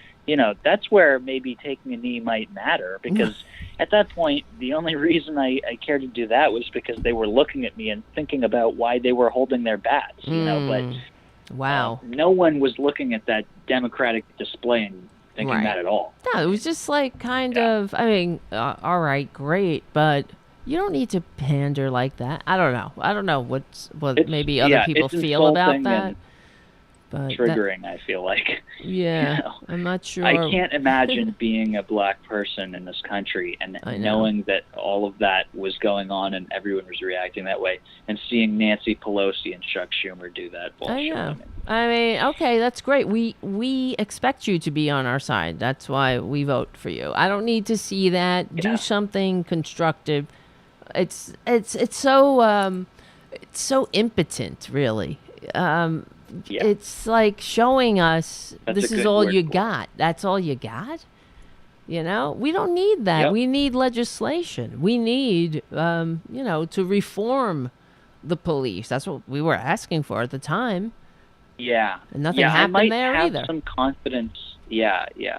I might have some confidence in Democrats' ability to do anything about what we're experiencing now if at that point they had introduced a new policing bill or something like that. But yep. Well, nothing happened there. That was when they got together with their Tim Ryan, Uncle Tim, and nothing happened. Yeah. Because Uncle Tim was, probably one of the fissured hemorrhoids. That's all. He's Uncle Tim. He was the one that of course, he's the only black senator, but that's on both sides, right? Am I wrong there? So there aren't many people with darker pigment in the Senate, but they, of course, the Republicans chose him to do the speech, the counter speech after to the Republican speech or whatever the hell, and he informed us that America's not a racist country. Wow. Oh, thank you. Oh, no. Thank you, Uncle Tom. I know. Uncle Tim. I mean, Tim. And then Uncle Tim was trending. That's what happened. And he was so offended. Everybody was offended because Uncle Tim was, well, what the hell else is that? Yeah, what we were offended about was those people dying. Yeah, exactly. I'm offended go be offended. Enjoy. Yes, I'm offended when the Hamburglar and her husband come out of the house with their assault weapons to wave them in front of people walking by. Fuckers. Yeah, and then go cry about how their lives have been ruined by their own choices. Exactly. Okay. And how afraid they were because people were walking by their house. They're so afraid. Right. I don't think they have once in their lives felt an ounce of the fear that they were inspiring in anyone that day. Oh, I wish. I hope there's reincarnation. Yes, and they get born. They are born as the people they loathe. That would be wonderful. They need to learn a lesson. But that's I mean, they're the ones. They're like, I was afraid for my life. because people were walking by your house. And then they had to break. We saw the video of the people walking through the gate, and then of course the Republicans were like, "Look, they broke the gate," and the gate, they broke the fucking gate themselves. There was no broken gate. We saw it was right there on video. People just walking through the gate. There's no broken gate. I mean, they're such fascists. They can't help it. That's it. That's a fascist tack. They're all fascists. The lies. I mean, they don't have to follow the con man. That's how you nullify him. You have one unhinged cracker going on, who's kicked off social media, thank God. He's on his own shitty, I guess, excuse for social media platforms, whining that he didn't lose, and he's a fucking loser. He's always been one. And they don't have to follow him. They could ignore him. They could put him on mute. They could put a cocoon around him and like carry on and move on. But they don't. They're like, we can't move on without him. The worst human being on the planet. Yeah, well, it's because he is the personification. I mean, it's one thing for all of the Republicans in Congress to say the Democrats and the Marxists want to take our livelihoods away from us. And then it's another thing for one person, Trump, a billionaire, whoever, all of those people aspire to be, to sit there and go, look at what's going on, like you were talking about earlier. Look, all you have to do is look here, and they're taking it away right before your eyes. Right. And that is not just so dangerous and so backwards, but it is the exact opposite of what's going on. I mean, they are taking our livelihoods away from us before our eyes. Right. So if that's how Republicans want to, that's how they want to respond, then I'm pretty sure it's time for Democrats to start taking back the moral high ground. Oh, yeah. And because we have the moral high ground, and it's good to see Joe Biden angry. I'm glad. I hope it continues. All right, hold on, Junior. You're so annoying. What the hell? Stop it. I don't like this. I don't like that part of you. He's being such a brat. Look at him. Look at him. Watch. Hey. Look, he wants me to pet him. That's what it is. It's like he's pulling me. Look at that. But then once you pet him, then he doesn't want you to pet him, right? Then he's like, pet me here. Like, you pet me there. He's like a bully. Jesus Christ. And usually he's only like this on the show. It's weird. Yeah. Because sometimes like that you're occupied. I think that's what it is. Because other times he's cool. He's cool about it. He does get a little cranky, but not like this. He's like abusive. He's like, and he's grabbing me, and he's like going like this, like you like need to swatting at you. Like he wants to. He's taking my hand and making a movement over his head, like pat my head. And then when I stop, I get this. Oh. You hear him? He's a good boy, though. He's a good. He's 10. He's 10. He's cranky. He's a cranky old man. But I just have a leopard gecko. So we used to have 2 cats, but I don't have any anymore.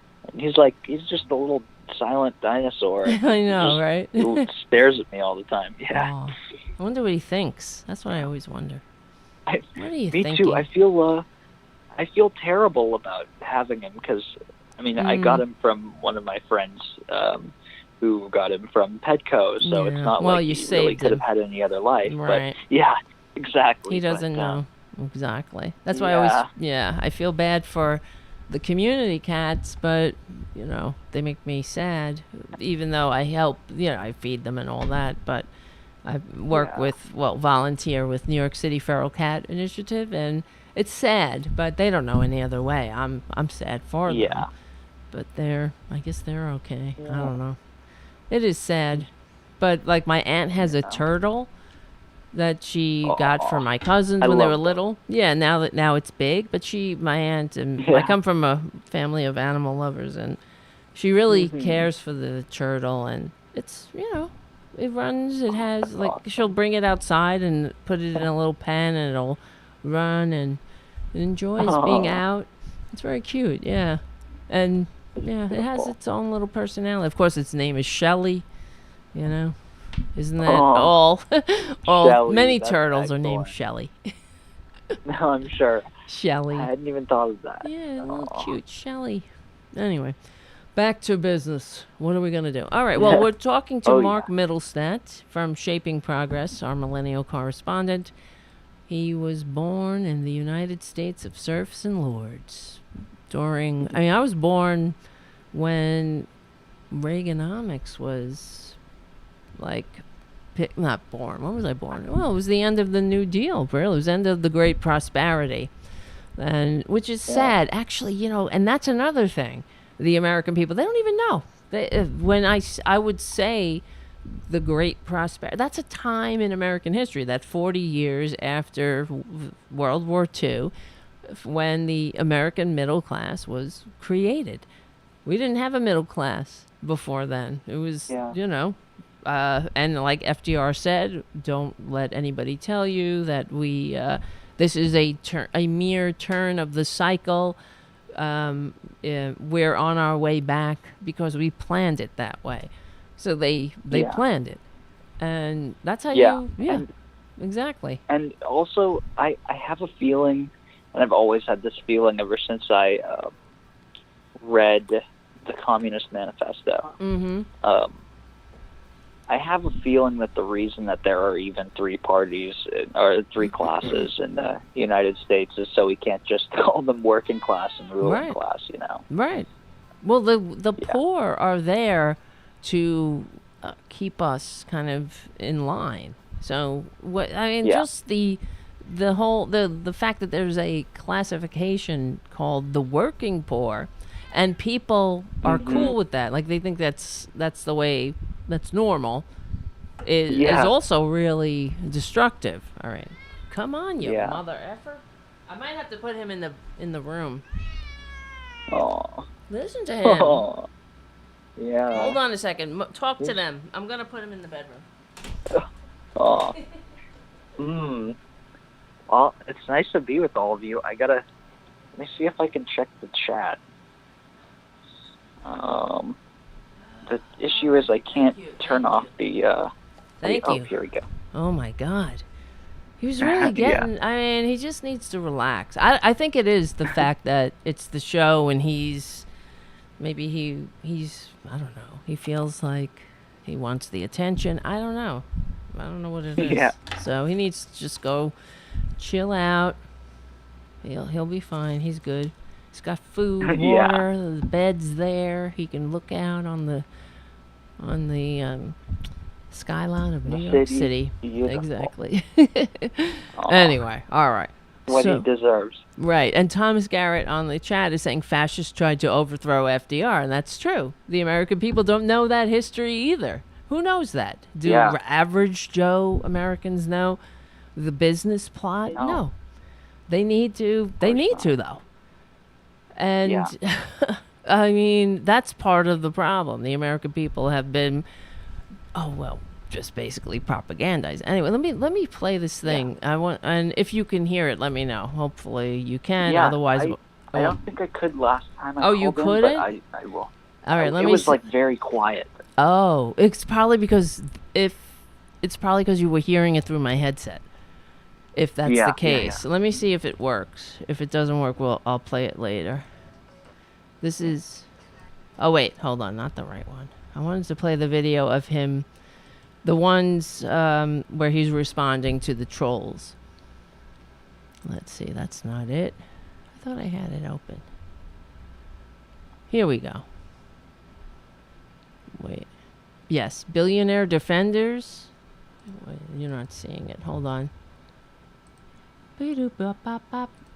Boom.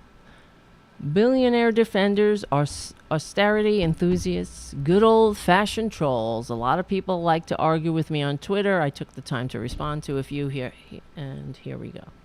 Let's see if you can hear it. On Twitter. But a lot of what they have to say is just plain wrong and mean. Limiting my responses to 280 characters won't do a lot. You want to watch it at the same time, you mean? Yeah. And we can talk about it. Yeah, I don't, I think there's something I need to press on Skype, maybe. So you can hear it. But you should hear it. You should be able to hear it if everything's set up correctly. But I guess, I don't know why. I have to fix that. That's another thing that has to be fixed. Yeah. So many things. It all has to be fixed. It's right. Yeah. I'll be happy with get money out of politics, but all right, let me play. People like to argue with me a lot on Twitter, but a lot of what they have to say is just plain wrong and mean. Limiting my responses to 280 characters won't do a lot of these justice, so let's get into it. Here's an example. I tweeted, in Finland, they have an average 161 weeks of paid family leave for mothers. In the United States, it's 0. 0 weeks. I got a bunch of replies on that one. Move there, then. I'm 75 years old, Dr. Phil McCracken. As much as I'd like to move to Hungary to take advantage of their parental leave, I do fear my childbearing days are behind me. Another response to my paid leave tweet. Isn't the U.S. model built on individual businesses setting their own policies and letting workers make choices as to where they want to work versus government deciding for them? Alternatively, if Sweden's plan is so appealing, move there, become a citizen, and enjoy the benefit. Employers in the United States have to abide by basic wage, benefit, and workplace safety laws and regulations to do business, such as the abysmally low federal minimum wage, anti-discrimination laws, overtime rules, child labor bans, OSHA regulations. Now, adding paid family leave to the list is just common sense. Not only would it help workers cope with the cost of caregiving, but studies show it would also help businesses by boosting employee retention, productivity, and labor force participation. This is the richest country in the world, in the history of the world, and yet we're the only rich country who doesn't offer paid leave? I mean, talk about American exceptionalism. Lastly, parents in the United States shouldn't have to move halfway across the world to get the absolute basics that the rest of the industrialized world provides. I tweeted, so let me get this straight. John Deere is projected to make $5.7 billion in profits this year, but the company can't afford to raise wages and benefits for its workers? And I got this as a response. John Deere is a cyclical company. Sales are up one year, down the next. Unreal. This means the company must have a cost structure, including labor costs, that it can maintain during the down years and not just a record year. Employees won't take a pay cut and benefit cut when sales are down. You know what isn't cyclical, Husky Fan 335? John Deere's enormous executive salaries every year. In 2020, the company laid off hundreds of workers while its CEO's pay increased by 160%. Yeah. This spike in CEO pay isn't just a result of a record year of earnings. This is a systemic problem. The average CEO in America now earns 351 times as much as a typical worker. That ratio was 21 to 1 in 1965. Back to John Deere. The company has spent over $1.7 billion on stock buybacks in the first 9 months of 2021. That's a billion with a B. Here's another tweet of mine. 131 new billionaires were created during an economically catastrophic pandemic. Does anyone else see a problem with this picture? Really? Here's a reply. What is the problem with new billionaires? They didn't create the system under which it is possible to thrive, and they certainly didn't create the Fed policy that caused asset prices to explode higher. Actually, John, America's billionaires have helped create the system in which they thrive. Right. They lobby Congress for huge corporate tax breaks and subsidies, and to keep our tax system riddled with loopholes that they can exploit. They bankroll politicians who have systematically gutted the IRS so the agency doesn't have the resources to audit them. Sure, technically, today's billionaires didn't create create the system, but they use their enormous wealth to keep rigging it in their favor at the expense of everybody else, including you, John. Yep. Here's another reply. I think it's great. 131 new billionaires, probably losers. a lot of new millionaires, too. Good for Maybe them. they'll trickle on I don't you. get upset when other people do well. Maybe you shouldn't If you either. beg long Resentment enough. is a really ugly look. Trying to help other people do well is kind of my whole thing. It's why I became labor secretary decades ago, and why I've continued sounding the alarm about inequality at the youthful age of 75. The trouble comes when a small cluster of people hoard resources in a way that means millions will be without food, shelter, job security, or education. You know, there are basically only 5 ways to accumulate $1 billion in America. Profiting from a monopoly, insider trading, political payoffs, fraud, or inheritance. In fact, we made a video that explains these 5 billionaire tricks in detail. It's called Should We Abolish Billionaires? Sorry if I've already spoiled the ending. And yes, I do resent the fact that Elon Musk, the richest man in the history of the world, pays a lower overall tax rate than the median U.S. worker pays. You should too. Okay, here's another response to my tweet. I see the problem with this picture. The complete lack of thought between the arrows. Oh, look at that. See, they did a meme. We need universal pre-K. Like that we he's need got paid no leave brain. and medical leave. Oh, really? We need lower drug prices. This is not some progressive wish list. These are the absolute basics. The U.S. is dramatically lagging behind the rest of the industrialized world. Here's some of the replies. I agree, but I always think these should be paid for with a broad-based tax that everyone pays. We all benefit when the next generation is healthy, educated, with firm family values. It should be no different than paying school taxes. Well, I'm with you that we all benefit from all these policies. Where I differ is who should pay for them. Everyday Americans already pay their fair share of taxes. You know who doesn't? More. America's 745 billionaires who got 70% richer during the greatest global health crisis in a century. Their wealth gains during the pandemic alone, $2.1 trillion, could finance all of Biden's $1.75 trillion Build Back Better plan, with plenty left over for them to toss Skittles in zero gravity. The wealthy and privileged have socked away a record amount of the nation's wealth. They must now pay their fair share to fix the rest of the nation. Here's another response. America is a center-right country. Oh, no, it isn't. The voters have rejected everything you propose. Oh, God. Please. Can we get a fact check on this? Right.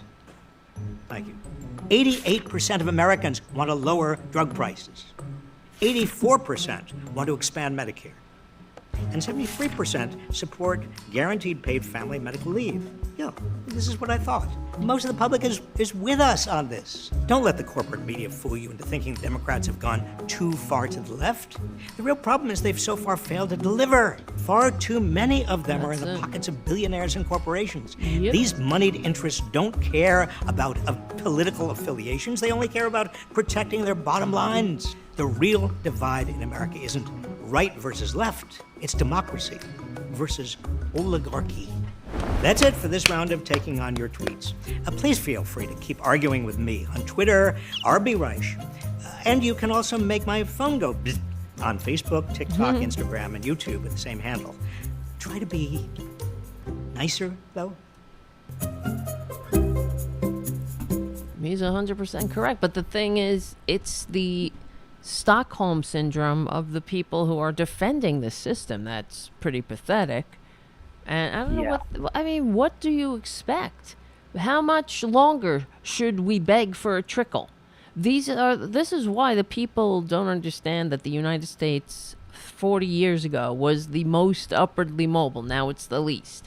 Everything is reversed. Yeah. We had the slightest income gap. Now we have the widest. And these assholes are they're I guess, I don't know what it is. They support the system. They envy the system. I don't know what it is. What is it? What do they think?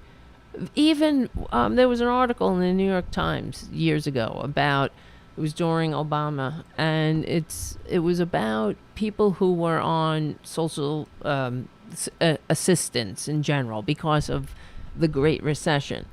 And they interviewed these people, and it's the title of the article was something like "Those who rely on public assistance revile it," or something like that. So because they couldn't just take the public assistance because they they're part of this society. This is the price that we all paid, and that's the social safety net. It's there to catch you in this terrible time, and all of the people on these programs had to go through the obligatory, self-flagellation. Like, oh, I shouldn't do this. I hate this. I'm, I don't believe in it, and all this shit. And they're on it. They were in their homes because of the social safety net that liberals fought, bled, and died to create. And they're like, oh, I'm just on it now. I'm not taking advantage. Because that's the way it is. This is the way the elite and the Republican politicians and the conservative Democrats, they spread that bullshit that your people are taking advantage, and that's another way of dividing. Really, it is dividing us because it's another form of tickling that racist funny bone, because they're telling people that it's really people with darker pigment are taking advantage, and it's statistically there are more white people on public assistance, but that doesn't matter. Truth has nothing to do with it. You know what I mean? Yeah. So I think the issue is the racism, what you were just describing, the Stockholm syndrome. It is. Yeah, I think of all of that stuff as mass psychosis, because totally. If these people were in a situation where the people who don't need to use government assistance, which is very few and far between, but if those people were in everyone else's shoes for 2 seconds, they would switch their position. Yep. So the government, the corporate media, and a number of other, the kind of faux nonprofit industry, those things all work together to essentially convince us that it's necessary to become psychotic en masse. And if we were to, that's why I'm such a big proponent of not letting them distract us and turning our attention to those things Robert Reich was just talking about. Right. If more people were to focus on that stuff for just a little bit longer, we'd all wake up and go, oh, we need to fix this. We need to do something about this now. Well, there has to be education, and this is why it's another reason why the Republicans hate and vilify government schools, as they call it. And that's why they're against the Marxists and the anti-racists too, because if you don't have public education, we're going to start trying to do it ourselves, and it's going to be on Twitter and that's the problem. Instagram and wherever else, and and people are being misled. They know that. So they understand that their base will not question the bullshit that comes out of their mouths because they don't know they don't know the actual history of the country. They don't know what the truth is anyway. They think they're getting the truth. I can't stand it. They argue. They'll send memes like a fucking meme that was created in the Kremlin. They pass it around. They fall for Russian it. Internet factory.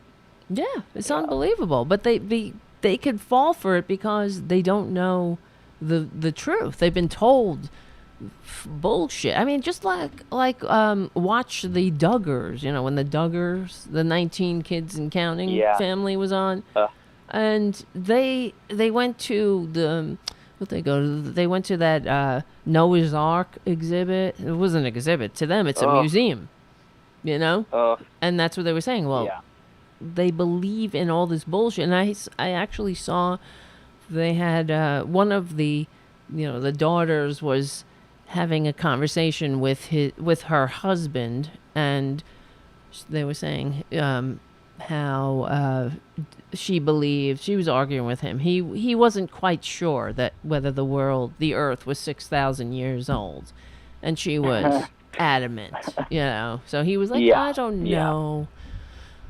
We can talk about this later, and but that's what they've been taught. The earth is 6,000 years old, and There's a great video about that exhibit that has Bill Nye walking through it. Really? With the founder of the exhibit. That's awesome. He hates the entire thing. It's so awesome. It's one of my favorite videos. Google that. Yeah. Right. Winston Smith on the chat said. That exhibit is nuts.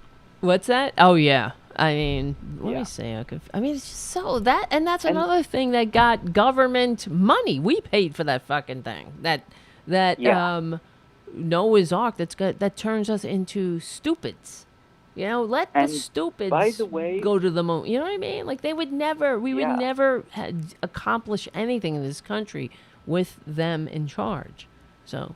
Yeah. Mm-hmm. What were you saying? Sorry, by the way, no, it's all good. I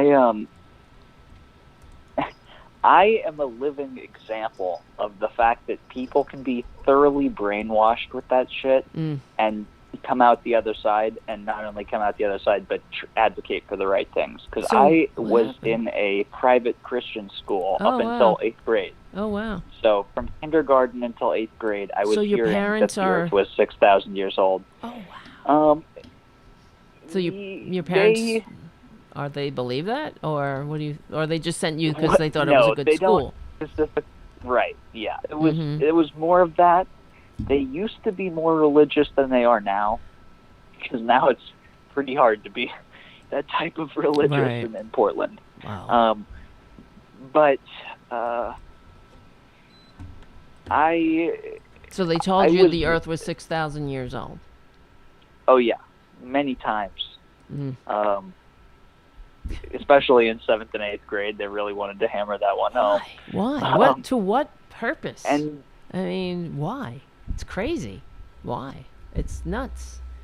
It's like I remember. Well, if you think. Yeah, go ahead. Sorry. I realized that what it is if you think that the Earth didn't evolve, or that the solar system or human life didn't evolve, then you think everything is just the way it's supposed to be, and we shouldn't mess with it, and it's all God ordained, and it's really, really not good. Right. I'm looking at the front page of this Noah's Ark exhibit. You see, they have a multiracial family. Look at that. Oh, great. Let's go there. And what do you want? I would really put money down. See if I would doubt there are people with darker pigment there. I don't know. Maybe. And that those people were staged. Sure. Yeah. Yeah. Unbelievable. Education. The other issue is the more you go into that very traditional mindset and try and get into their thought processes. They will tell you. I also went to a Bible camp as a kid, and I remember going to Bible camp for a week, and I would have a counselor, and it was like a normal summer camp. And then we would sit for an hour each day and do a Bible study, and I would sit there and I would ask the important questions. I would say to the counselor, so do we have free will? And like just that question alone would kind of break his whole narrative in an instant.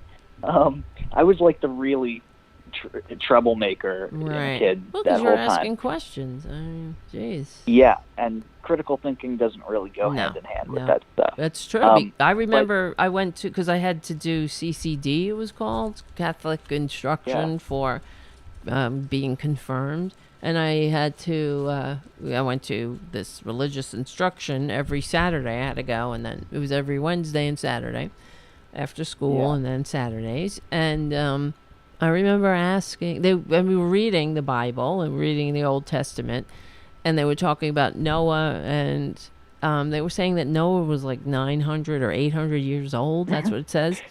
Yeah, and I remember raising my hand. I said, how is that possible? And the teacher, I never forget it, she said, it's in the Bible, you believe it. That's all she said. That's how she explained it to me. It's sort of like Trump with, look at here, it's like nobody's ever seen that bullshit. You just believe it. Oh, okay. A guy lived to be 900. Yeah, bullshit. But, okay. And then I knew the Bible was bullshit.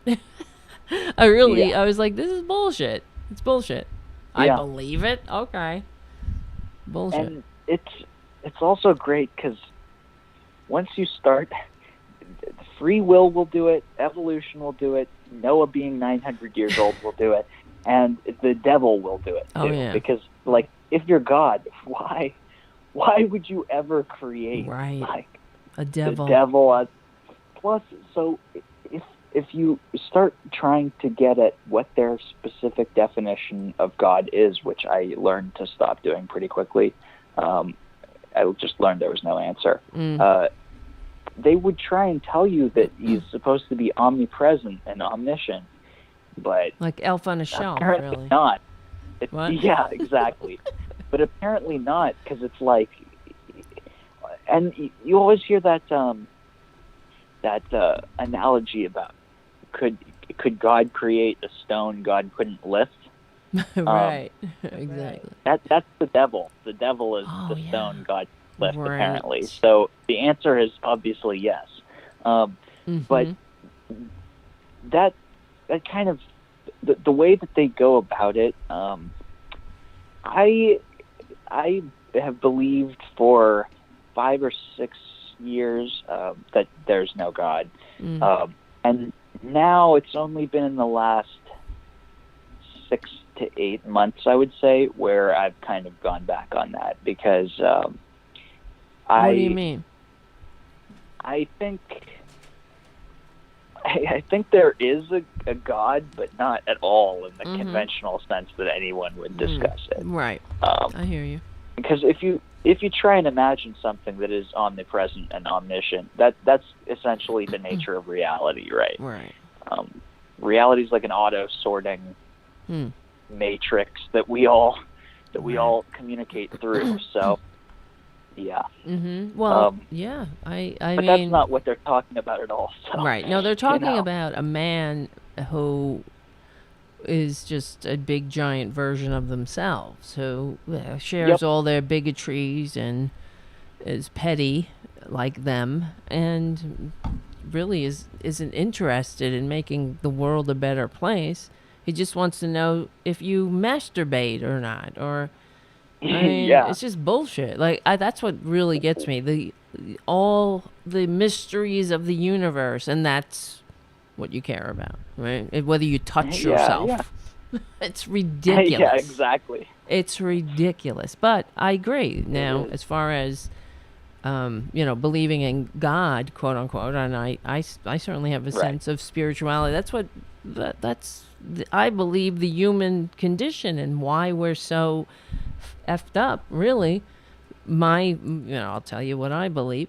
That my belief is, this is my spirituality, is that we're all connected. That's God to me. That's God. Yeah. We are all connected. All human beings, and animals and everything. We're made of the same stuff. We are, cats and dogs they share 50% of our DNA. Pigs share 50%. Monkeys and, of course, they share 97%. We are, and that's part of why it's the delusion. That's why the world is so effed up. If we just understood that we're in this together, that it matters if somebody is homeless and hungry and scared and alone, like that's us. That's us. Yeah, we are. Mm-hmm. I believe that is making a decision towards whatever a quote unquote God would want us to do. Yep. And I think that's why that concept exists, because if we just decide to, so I mean, if I were to say what I believe, I think it would be some people would be a little bit concerned, but what I essentially believe in a sentence or two is that this thing that we're seeing in front of us as reality is basically a dream. And in the dream, you can decide that just because it's a dream, it doesn't matter. Like you could hear that and think, so I could just go do whatever I want or something like that. But honestly, to me, that makes it more of a choice, because if what we're seeing in front of us isn't the ultimate reality, then of course you could decide to like go crazy and kill a bunch of people or something ridiculous like that. Or you could decide to like embrace loving other people and trying to help other people and that kind of thing. And that's why, I mean, we've been created to help each other, and which is why, I mean, they've done studies that when you give somebody something, you get the same chemical release of oxytocin as you do when you receive a gift. So that means, you know, we help others, we help ourselves. That's the spiritual law of the universe. I believe that there are spiritual laws of the universe, just like there are laws of physics. Like water will always freeze at 32 degrees. And, you know, when you help somebody else, you help yourself.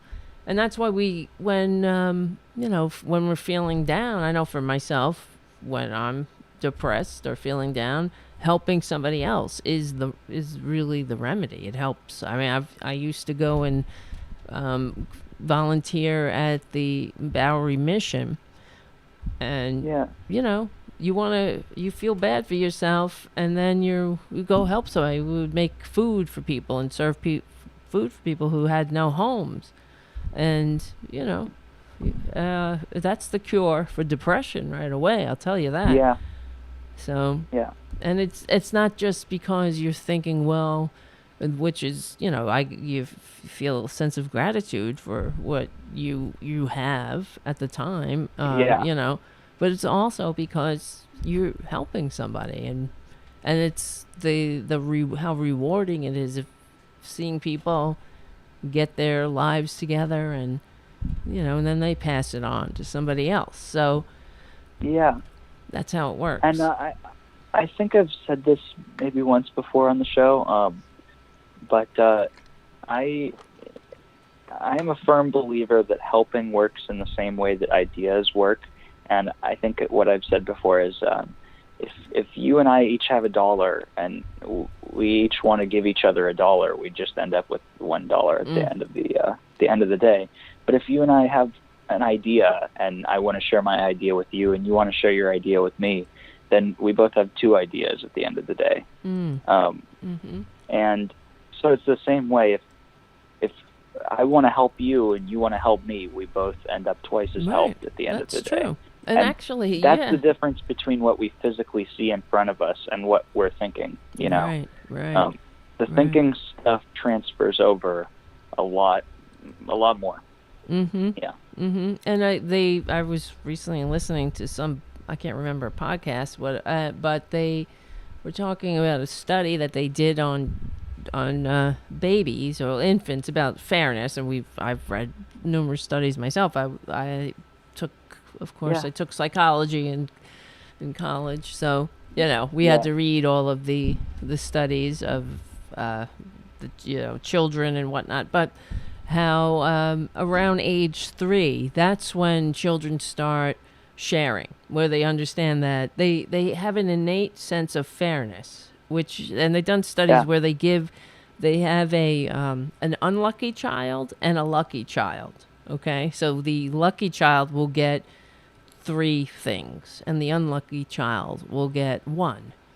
And when around the age of 3, the lucky child will give the unlucky child one of his or her extra, so they both have 2. You know what I mean? Yeah. And that's because these children that they've done it numerous times, and they have an innate sense of fairness, and people, because that's how Mother Nature, and of course there are outliers, because I do think that Trump and people like him are sociopaths. There's a category of people that don't have empathy. They don't have that kind of. And actually, now that I think, that's what I was listening to, some podcast about psychology about that, and they were talking about empathy. But they don't. Some people don't have it, and I don't think Trump has it. Frankly, he doesn't. That's why he's a sick son of a bitch. And but I do think that even those sick sons of bitches still serve a point, and the point that they serve is they're examples to everyone of what happens when you do that kind of thing.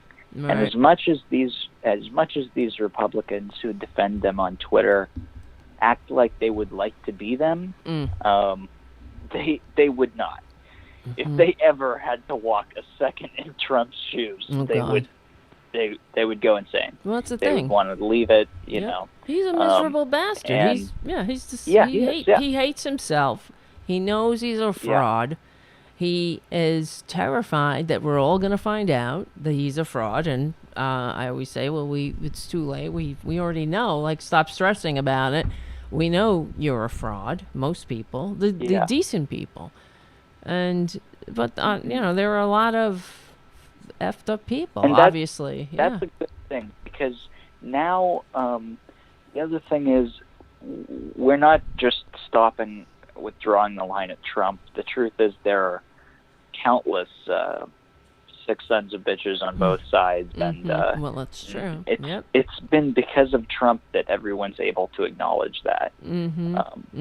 Back during the Obama period of time, we would not have been talking about it in this way. That's what gives me confidence that progressivism will grow. Progressivism will triumph. Even if we all die, it'll help the planet. So. Yes. Well, this it is, the arc of history is long, but it bends towards justice. That's progressivism. That's what it is.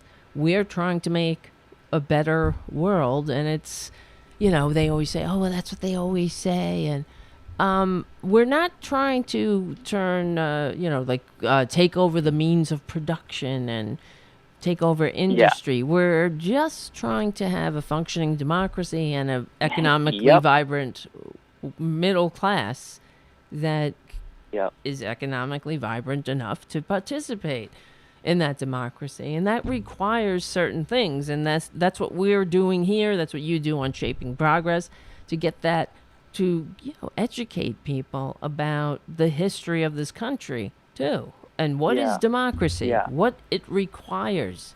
Like any recipe, if you're baking a cake, you need certain ingredients. So does democracy. We need education. One of those ingredients is a strong morality. And that's true. I would say that's the only thing that Republicans and conservatives ever talk about that's remotely correct. And they obviously fail at trying to say in how actuality, they would implement that. Exactly. They turn into the opposite. It's true. But that's right on, Right, and that's why Democrats have to unapologetically own that. And when Republicans say government schools, Democrats need to say, why are you attacking a pillar of democracy? Other things. Why do we have teachers crawling on an ice rink for $5,000? Exactly. That's because they don't really want democracy. That alone. Oh my God, so disgusting and embarrassing. But that's it, because you look at that specific instance, and that is a terrible, terrible thing. There are like 100 school children that were represented there, all of whom don't have enough money for their class. Mm-hmm. The reality of that is bad. Yep. But what's good is the fact that that kind of thing happens in that way now, so that all of us can see it, and there's a whole Twitter outrage the next day. It doesn't matter so much that we didn't band together at that one moment and fix everything at that one point. Right. It matters that we saw that and more people are starting to get on board. Yeah. And that will only continue and grow, even if they go full Nazi Germany fascist on us, which they're obviously angling to do. So, they're doing it. Yeah. They're doing it. I mean, just the attachment to the big lie that they're all spreading. They're all spreading it. Even the ones that don't want to fully admit it, with they just saying that people have questions. They feel they have questions about the election. They only have questions because you're fucking telling them that there's something wrong with the election. That's why they have questions. It's like the snake eating its tail. You effers are. You're creating this, and then of course the dumb Führer, the dim leader, gets out there and he's like, "Look at this, look at that." So it will never stop until we stop them legally and peacefully. Yep. But we have to do it without apology, frankly. And I hope that Biden continues, because he's he's getting and I think it would, I hate to admit it, but because this country's so effed up, I think that Biden can do that because of who he is. Yeah. And if VP Harris was in the vanguard, it would be, of course, they would be flipping out too, even worse. But Joe Biden, being a conservative Democrat his whole life, and a man, and a white man, I think he's able to get away with more, being angry, let's say. Oh yeah. Yep.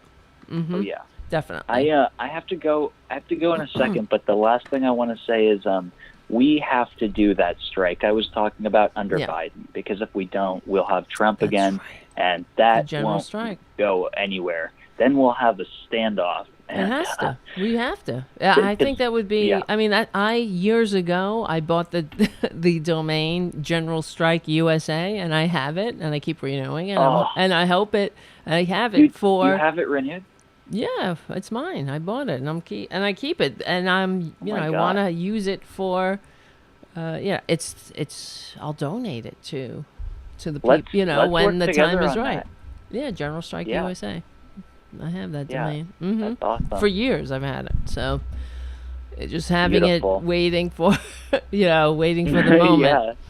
Exactly. The right time. All right, Mark. So thank you, Mark, for calling in. Mark Middlestadt. Of course, please everybody check out the link in the description, Shaping Progress. Join shapingprogress.org and do it. Join Shaping Progress.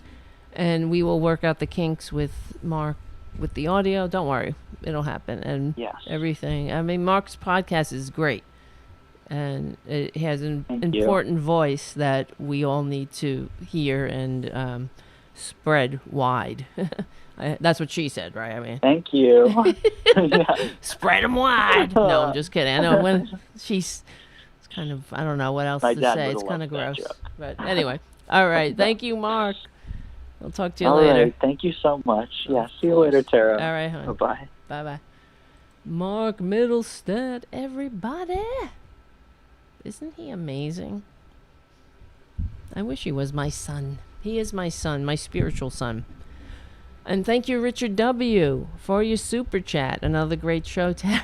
That's very nice. Doesn't the camera seem very close tonight? I think it's on some setting. But I won't worry about it now. Why is it so close, though? Why? What was the other thing I wanted to say? Oh, yeah. What's the other thing? Well, we're talking about. Let me get back on track. I'm looking at the time. This was a longer show tonight. Usually, right? Not as. Excuse me. I'm losing my voice a little bit. But it's a good show, according to the people in the chat, especially Richard W., who says it's a great show. I just wanted to show you. Let's talk about the Republicans drinking urine. I'm sure you've heard this. I mean, it's beyond belief. Part of me, for those who don't know, there's some quack out there, and the Republicans are, of course, following suit rather than take the vaccination, like over how many? 4 billion not Americans. God help us if there were 4 billion Americans. 4 billion human beings have already taken without incident. Let's see, how many people have received the vaccine, COVID vaccine. Let's see, how many? I want to see the whole world. Not just goddamn America. Everything is so America. Must be so irritating for the rest of the world. How many vaccinations, you bastards? Show all. Whatever, it's not showing me. Whatever. I thought it was 4 billion. I gotta double check that. Oh, no, look at this. What, am I kidding me? What? More than 9.57 billion shots. Well, that makes sense. They're talking about individual shots. We're looking for people. How many people? I think it's 4 billion. Anyway, whatever. Who cares? It's, you know what I mean. It's a lot. A lot. So instead of just taking this vaccine, they're drinking urine. But I always say that we don't have the corner market on stupid. So here, the dumbasses are drinking urine. I mean, what the hell? I gotta find it. There, where is it? The video. Oh, here we go. But all over the world, they have COVIDiots. Here's a video I found from India, and this is recent. Believe it will ward off COVID-19, saying there is no scientific evidence for its effectiveness and that it risks spreading other diseases. Okay, you know what they're doing? This is India, of course. In India, cows are sacred. They're rubbing themselves, they're bathing in cow shit instead of taking the vaccine. And this is what they do. They bathe in cow shit, and then they do yoga. Gujarat, some believers have been going to cow shelters once a week to cover their bodies in cow dung and urine in the hope it will boost their immunity against or help them recover from the coronavirus. Some of them have participants wait for the dung and urine mixture on their bodies to dry, they hug or honor the cows at the shelter and practice yoga to boost energy levels. What? The packs are then washed off with milk or buttermilk. Where are the aliens? God damn it. I want them to come back. Whatever this is, this experiment, it needs some tweaking, all right? How stupid. That's it's also very fascinating about the human species, the human condition. We can do so many amazing things. We have so much potential. Yet we also have these anchors and albatrosses hanging around our neck, and we all have to respect them. That's what I don't respect stupidity. And in fact, it shouldn't be encouraged. Oh, well, to each his own. Okay, let them. I don't really care. Let them bathe in cow shit. But the fact is, it affects us. If you're not taking the vaccine, you're just prolonging this effing pandemic. So they'll do anything but take the vaccine. Which, who cares? Okay, I took it. You took it. Now, the people who've taken it have, oh, well, you might get COVID anyway. Well, you won't die. You won't be on a ventilator. Right? Isn't that why you go to Walmart with your M16? Because you're afraid. You want to protect yourself. Something might happen. Still doesn't mean you won't get shot yourself, right? Because you're an idiot. It's incredible. So then they, oops, sorry, I hit the wrong button. And then they wash it off with milk, the cow milk. Virus. As participants wait for the dung and urine mixture on their bodies to dry, they hug or honor the cows at the shelter and practice yoga to boost energy levels. The packs are then washed off with milk or buttermilk. सीधा Covid patients के touch में मुझे काम करना होता था तो उतना एक मानसिक stress I know it's hard to understand. He says, I was working in very close contact with COVID patients and I always had this fear that I might get infected and my situation might worsen like that of those patients. However, we started bathing with Panchagavya, which I guess is cow shit, every Sunday of the week. This practice of bathing has given me a new energy and a new positivity. Well, look at him there. Look at all that energy and positivity. You can barely tell the man from the dirt on the ground because he's covered in shit. Well, he looks very relaxed.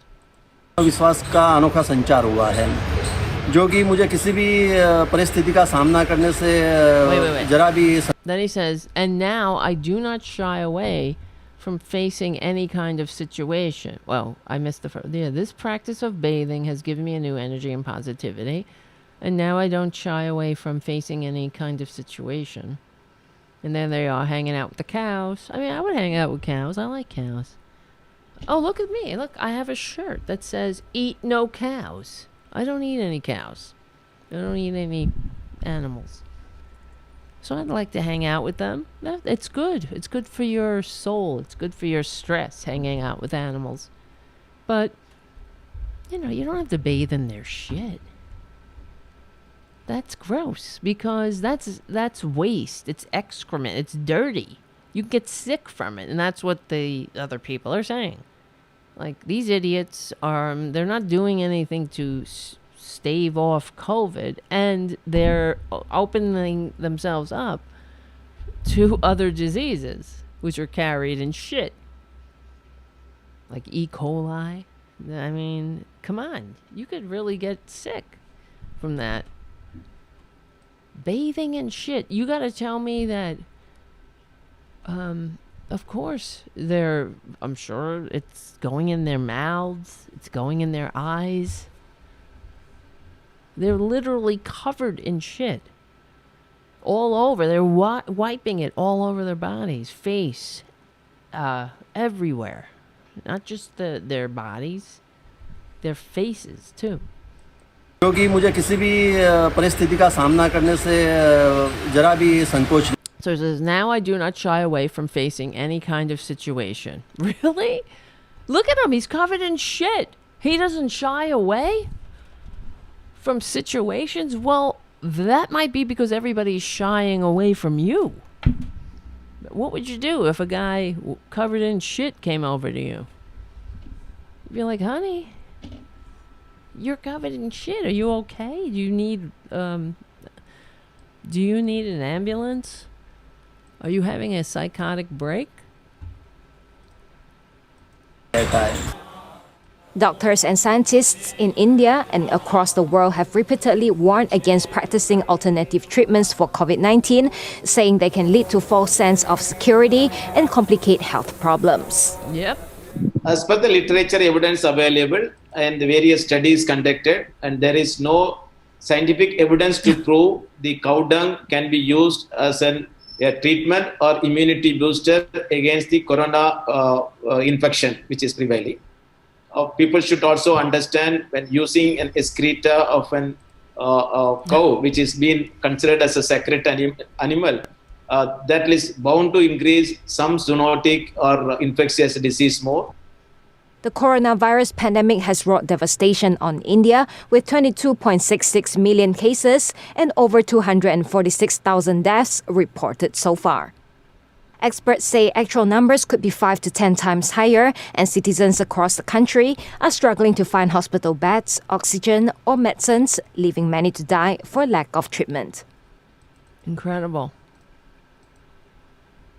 Like I said, we don't have the corner market on stupid, but you know, you don't give the stupid people power. That's our problem. And that's why, you know, I'm here to, and Mark Middlestadt is here, and Robin Kincaid and Mike Malloy, others are trying to break through the bullshit and the noise. And I mean, to me, I love history. You guys know it. And I've been studying this for my entire life, just as an interest. I love it. And it's shocking to me how little people know. They don't know anything.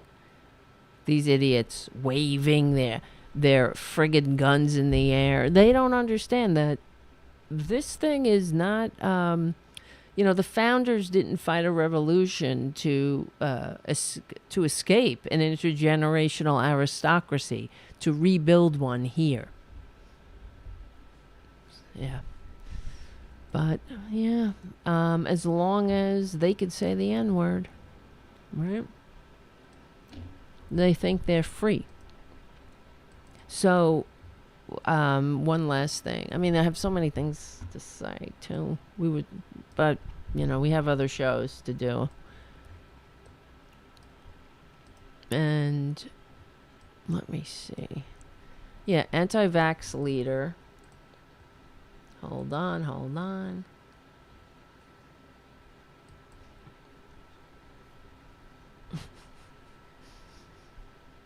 Anti-vax leader urges followers to drink their own urine. And look at him with his guns. I mean, aren't you embarrassed? I'm embarrassed to be an American when I see these idiots. We're so embarrassing. There's so many embarrassing idiots who haven't been taught. You know, they haven't been challenged to evolve. They've just been encouraged to be as stupid as they are. That's what it is. They've constantly been encouraged. That's what they think freedom is. Being a dick. And nobody can say anything. Being a selfish dick. And it's like that thing that's going on with that guy, the tennis player in Australia. Now, the center of the fucking universe is a very crowded place filled with right-wingers. So everyone has to adjust. But the tennis scum who, rules are for different people. And then, of course, he's got some supporters and some detractors, but he's just a fucking nut. Somebody, you want to play tennis? Well, go fucking play on a desert island with some anti-vax. Take Marjorie Taylor Green with you. You don't have to play in our reindeer games. That's what I can't stand it. They want all the benefits of civilization with none of the responsibilities. Leave it all to everybody else. Leave it all to the frontline workers, right? You selfish prick. Really. Leave it all to the exhausted doctors and nurses. And we have to sit back and read articles and hope it's not us, of people who get sick, who have other illnesses too, but they can't get a bed because you anti-vax selfish pricks. Enough. And they're outraged. Now, you know what they're doing, the right-wingers. They're saying that stoking the racist discord, that's how you know they're fascists. Like Henry Wallace said, Vice President Henry Wallace said, you can tell the American fascists by their deliberate perversion of truth and fact. how they exploit every fissure of disunity. I think about that. As I watch them exploiting every fissure of disunity. Now they're saying that Joe Biden and the Democrats don't want to give COVID vaccines to white people, or they're killing white people, right? Let's see, what's his name? For a second, I forgot his name, and it was Bliss. Tucker Carlson. Vaccine. White people. I'm so sick of white people, really. Right. He said, oh, wait. Well, I just Googled it, but this came up. Between late December of 2020 and last month, a total of 3,362 people apparently died after getting the COVID vaccine. This is what Tucker said on his show. It's false. 100% false. He's just a prick. He's vaccinated. He's boosted. You know it. But he wants all of the assholes to die. I mean, I'm okay with that. Go. You go get COVID. And that's what all these idiots are doing. Some of them. They think that it's like having a chickenpox party for kids where they would I don't know. I never went to one. I got the chickenpox when I was a kid. But apparently some parents will get kids together and give them the chickenpox. Somebody has the chickenpox. It's just ridiculous. Whatever, they do it. But it's supposedly now you are immune until you grow older and get shingles, right? So, but wait, hold on. They're such, they're liars, and I don't know why they want to kill the Fox. I mean, I'm all right with them killing their own constituents in a way, right? It's not normal people. And they're doing Earth a favor. It's probably the most patriotic thing they can do in a way is eliminate themselves from the body politic. Legally and peacefully? Just gotta say that a lot. Yeah, legally and peacefully. There's really no other way. And think about it. Where did I see this article? Guns do not equal freedom. Well, that's what the Republicans say. So, what's her face? Marjorie Q-Toes, and her pals, Lauren Boebert, the gun-toting moron with the sexual predator husband who was arrested and spent time in jail for exposing his penis to teenagers at a bowling alley. And they were both kicked out of the bowling alley for good. They were banned from the bowling alley. Isn't that funny? Republicans, like, what's that guy banned from the mall? The one who was the sexual predator. I mean, they have all these sexual predators in the Republican Party. Oh, we had Anthony Weiner. Well, I see you're Anthony Weiner. I raise you Lauren Boebert. And let's see, who's the guy banned from the mall? Banned from the mall. Republican. I'm sure one of you guys remember. And he rode the horse badly. Oh, Rory Moore. Yeah. Remember when he was riding that horse? He was bouncing all around like an idiot. He looked like an asshole. He never rode a horse in his life. That horse. I felt bad for the horse. And then there were memes about the horse. And yes, Roy Moore was banned from the mall. Lauren Boebert banned from the bowling alley. They're sick. And the story of Lauren Boebert, frankly, she's a disgusting waste of human DNA. Shit. Says he called her when she was a teen at her high school. Hold on she a allegedly second. got pulled out of trig class. This thing is... I don't know if you heard that. It was playing. Here we go. Wait. Roy Moore. Or new accusers, and tonight the woman who says he called her when she was a teen at her high school. She allegedly got pulled out of trig class. Sounds like late today, Roy Moore the defiant, Golden saying, State quote, Killer, "I'll quit East Side standing when they rapist." lay me in that box and put me in the ground." ABC's Tom Yamas asking, does Moore deny dating teenage girls? For the first time since his campaign became engulfed in This is a scandal, trip down memory Roy Moore lane. faced reporters at an open news conference. I'll quit standing when they lay me in that Vile box people, and put aren't me they? in the ground. Worst, He denied the all worst the allegations people. against him. They're not only untrue, Kakistocracy. but they have no evidence to support them. Then he opened the floor to questions. We're going to talk about issues today. If anyone has a question about issue. Next question, Issues? sir. Does Judge Roy That's Moore an issue. categorically deny he dated high school girls, teenage and high being school banned girls from when the he was in mall? his 30s? You read his letter, and it addresses that very clearly. But can we hear him say it? Next. Can we hear him say it?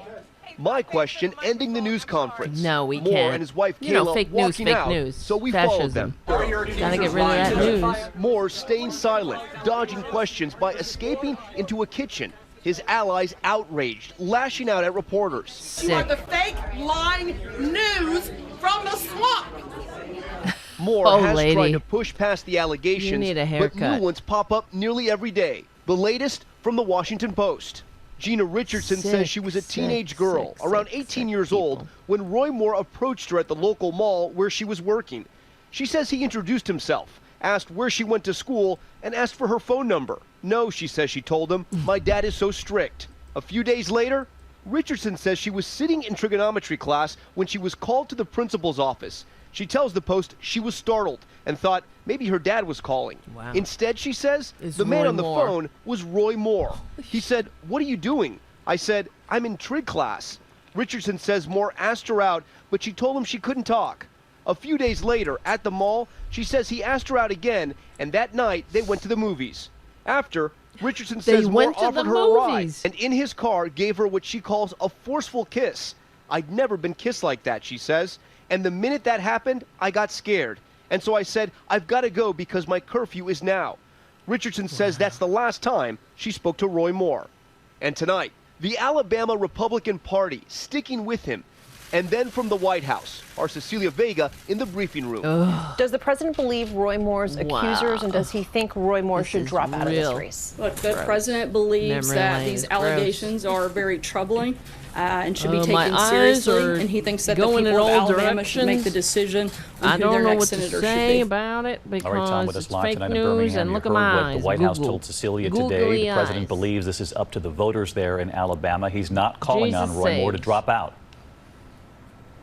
That's right, David. And actually, there's a new poll that just came out moments ago, and it another shows the poll. Democrat in this race, Doug Jones, up by 8 points. Before the scandal broke, Roy Moore was up by double digits. This is only one poll. It was conducted this week, well, whatever. but Who clearly cares? it shows. That's Tonight, the memory woman who lane says he for you. called her when she was a teen. Memory lane sucks in America, doesn't it? Unless we're talking about, I don't know what, the New Deal? Yeah, we have a lot of work to do. Where is, hold on, shit. Something happened to the live stream on Roku? I mean, on ROKFIN? What am I gonna do? Oh, well, it stopped. Is this live stream going? Is this still going? What the hell? Let me see. Where's my people? I can't find you. Alright, give me a minute. Where's my people? Are you there? I can't find you. So there's no sense responding. What the fuck? Where is the YouTube tab? God damn it. Oh, there you guys are. Wow. There you are. Are we still on the air? Yeah, I think so. Just want to go. 1, 2, 3. We're on the air. Okay, so when I see it, I'll know. I know, right? Eve says, how would he be able to call a school and take her out of class? That makes no sense. It's crazy. They probably thought it was her parent. Like she thought it was her father on the phone. Like something happened. But imagine that sick bastard. This is a grown man calling a teenager, pulling her out of trig class, also stalking her in the mall. How do you know where she goes to school? You've stalked her and found her in school. You're sick. And also I think it was at the time, his wife was somebody that he had dated when she was underage too. There was a big age difference, and it's really vile. And I have to ask, what, that guy has a girlfriend or a wife, and I'm single, all right? Just saying. Just saying. Gross. Anyway. I see the time. This is a marathon Tarabuster tonight. Usually, we used to have them. Every now and then we would have like 4-hour shows, 5-hour, pushing 5 hours. Can you imagine? Nobody listens after 5 minutes. No, I'm just kidding. I'm debating with myself right now if I should continue with the Marjorie Two Toes story. What do you think, guys? Are you in? You still there?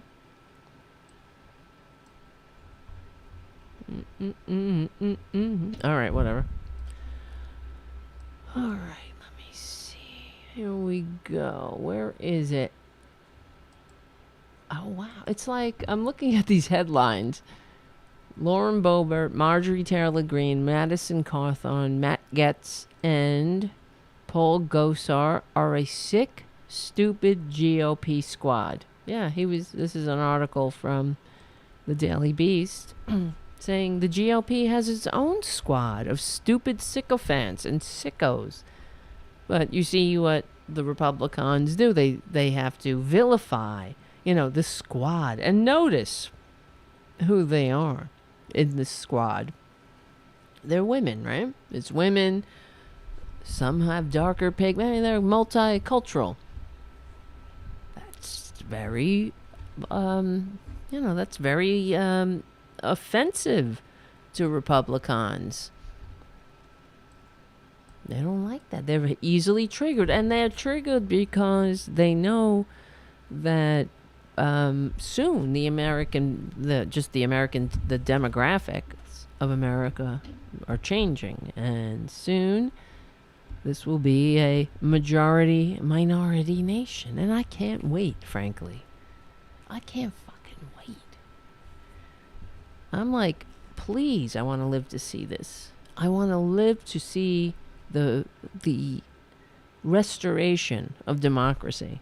This is what we're fighting for.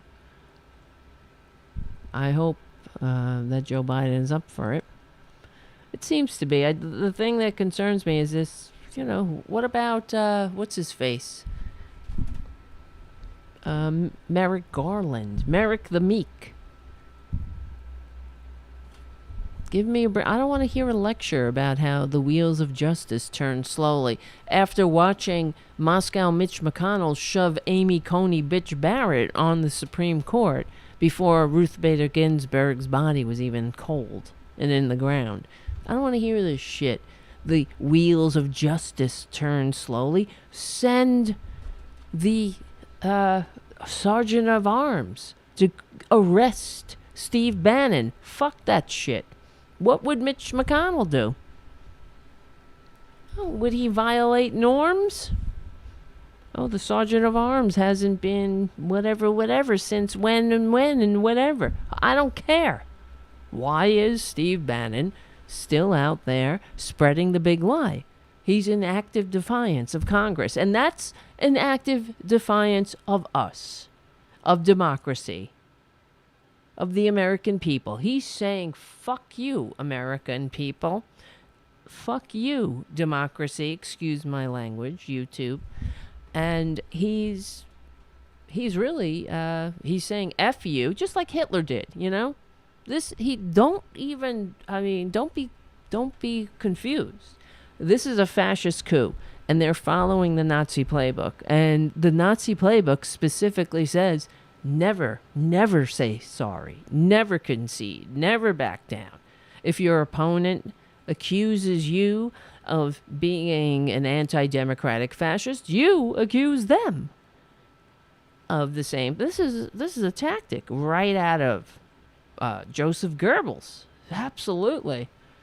And that's what that disheveled Nazi is doing, flying around, seeding the world with his sick need for an authoritarian daddy to, I guess, control everybody. I mean, how damaged must a human being be to turn into Steve Bannon and Stephen Miller, all these terrible, horrible, gross, evil, scumbag, no offense to scumbags,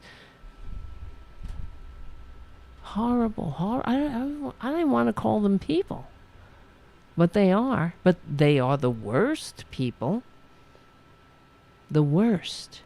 And I guess maybe we could save this for the next time, because I was talking about the Brian Klaas, his book about corruption, who seeks power, who gets power. And really, he set out, actually, we could talk about this on Friday, I guess, but I'll tease it a little, because he was talking about how we change the system, fundamentally change it. And it's completely correct. The system, as designed, is really part of the problem, because we attract the worst people. It attracts the worst people. And what really should happen, if we wanted to have a functioning democracy with people who support democracy, we need people like a Cincinnatus, like a George Washington, sans, of course, his racial ideologies. Somebody that really wants to keep, doesn't really want power and is there to serve the system and retire. And that's what Cincinnatus did at the time. And that's why they called George Washington the American Cincinnatus, because he gave up power. He could have been the king. They asked him numerous times. That's why there's always that percentage of people that want authoritarianism. And they wanted George Washington to be the king. And in fact, the army. We talked about when George Washington, the Newburgh speech, when he really put the kibosh on the army was going to march to Washington, because they weren't paid for the entire length of the revolution, which was 7 years.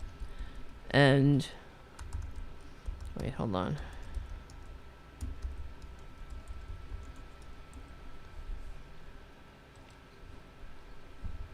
So they were outraged, and they conspired to not disband. The army was not going to disband, and they were going to march to Washington or wherever. I'm trying to remember. It wasn't Washington at the time, of course, but march to the Congress and demand payment. But they weren't going to dissolve, and that's how they were going to get the Congress to pay them, through force. And they were going to install Washington as basically the king. That was the plan, and Washington, of course, talked them out of it with the famous Newburgh. Let's see. Newburgh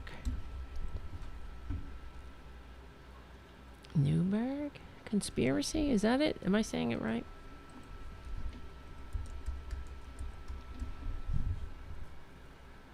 Yeah. Newburgh Conspiracy. I'm right. See? I have all these things flying around. Sometimes they cross, but all these stories.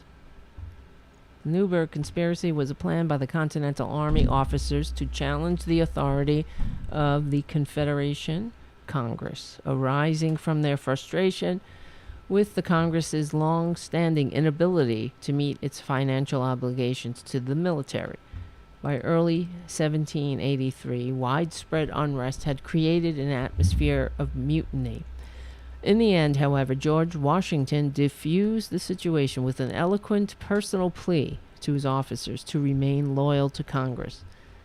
In the process, perhaps, saving the fate of the American Revolution. And that's true, because he also reminded them that they had fought not just for themselves, but for a bigger picture. And really, he spoke about human potential, which is also ironic, thinking of, knowing that he was a slave owner. So, just goes to show you, we all have our blind spots. So,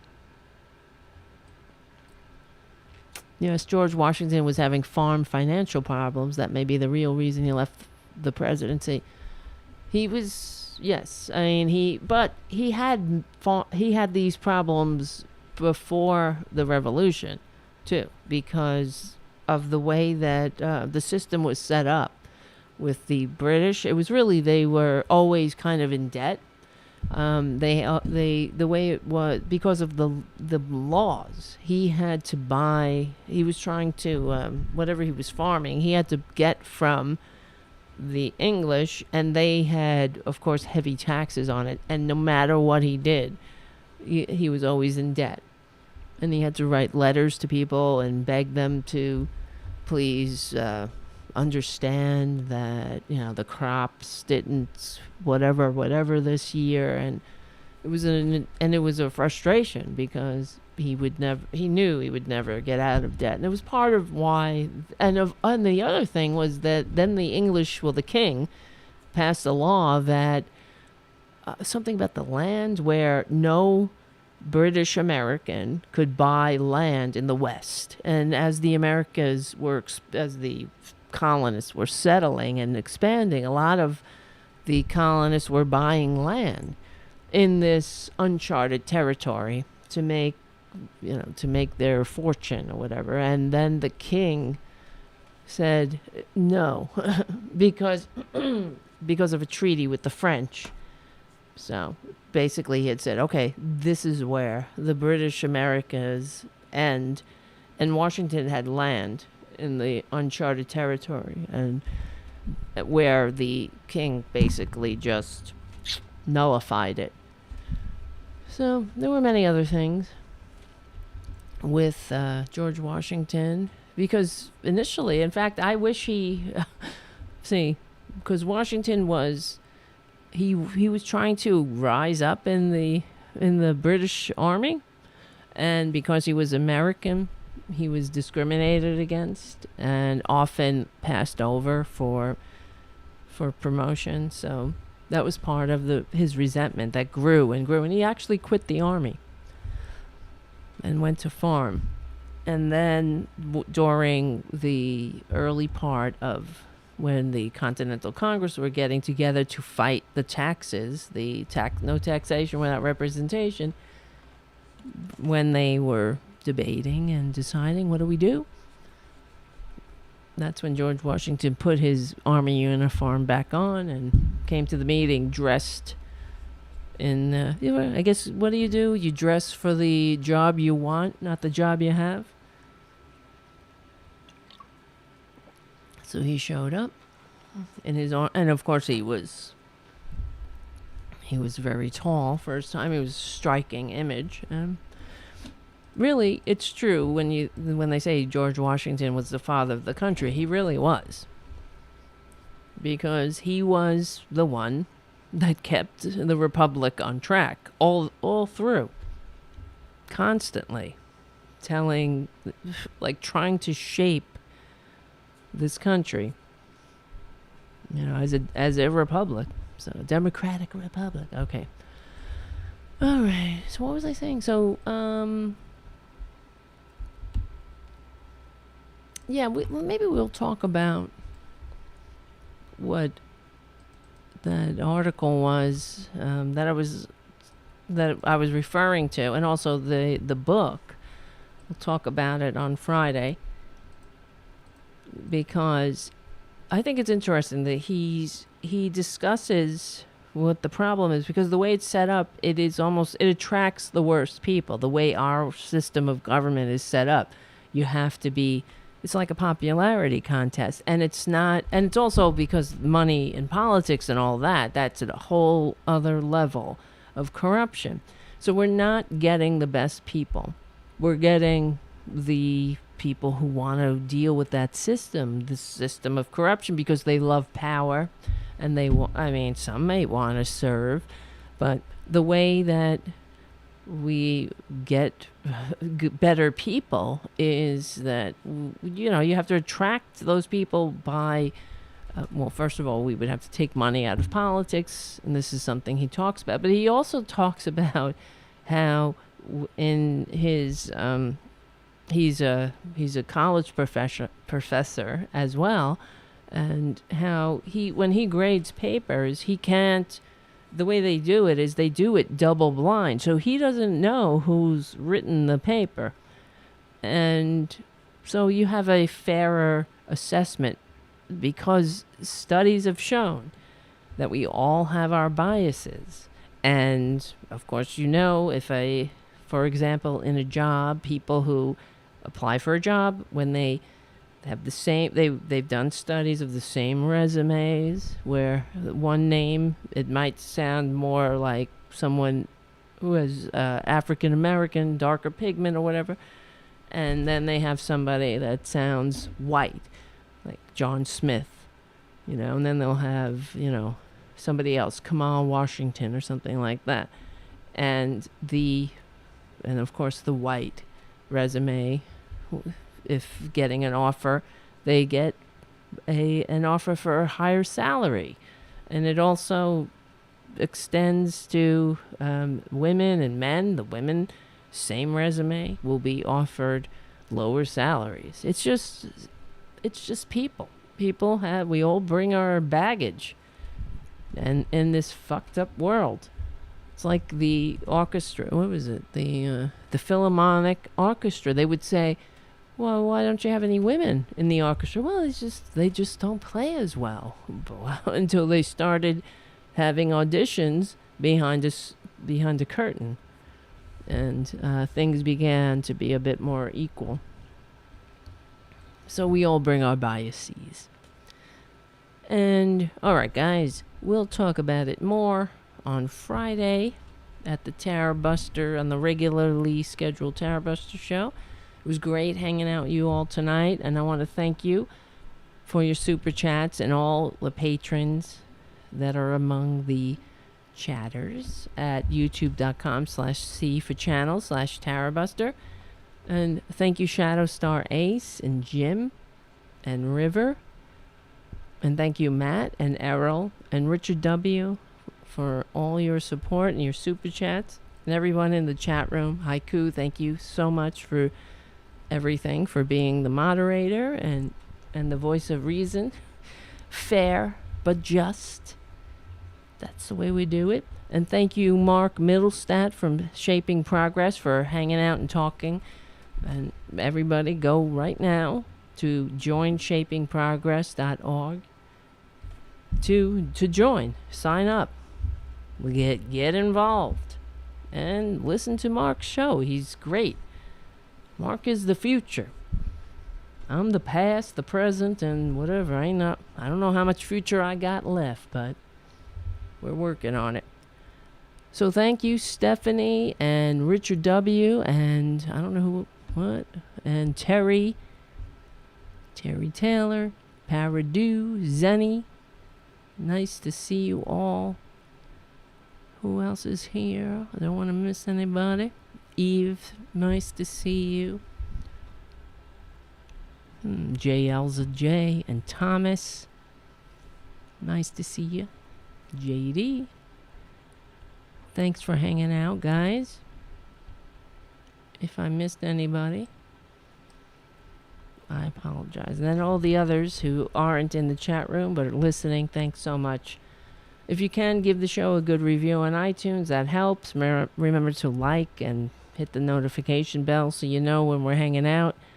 because that's what we're doing. We're hanging out. That's how it feels, right? It's more like we're hanging out. We're talking about history. We're talking about politics. Talking about democracy. And, trying to make the world a better place. I don't know. It gives me the motivation to keep going. You guys keep me going. Thank you. And remember, we will win. It's true. They know it. That's why they have to lie. And act like assholes. And walk around in Walmart with their assault weapons. It's just...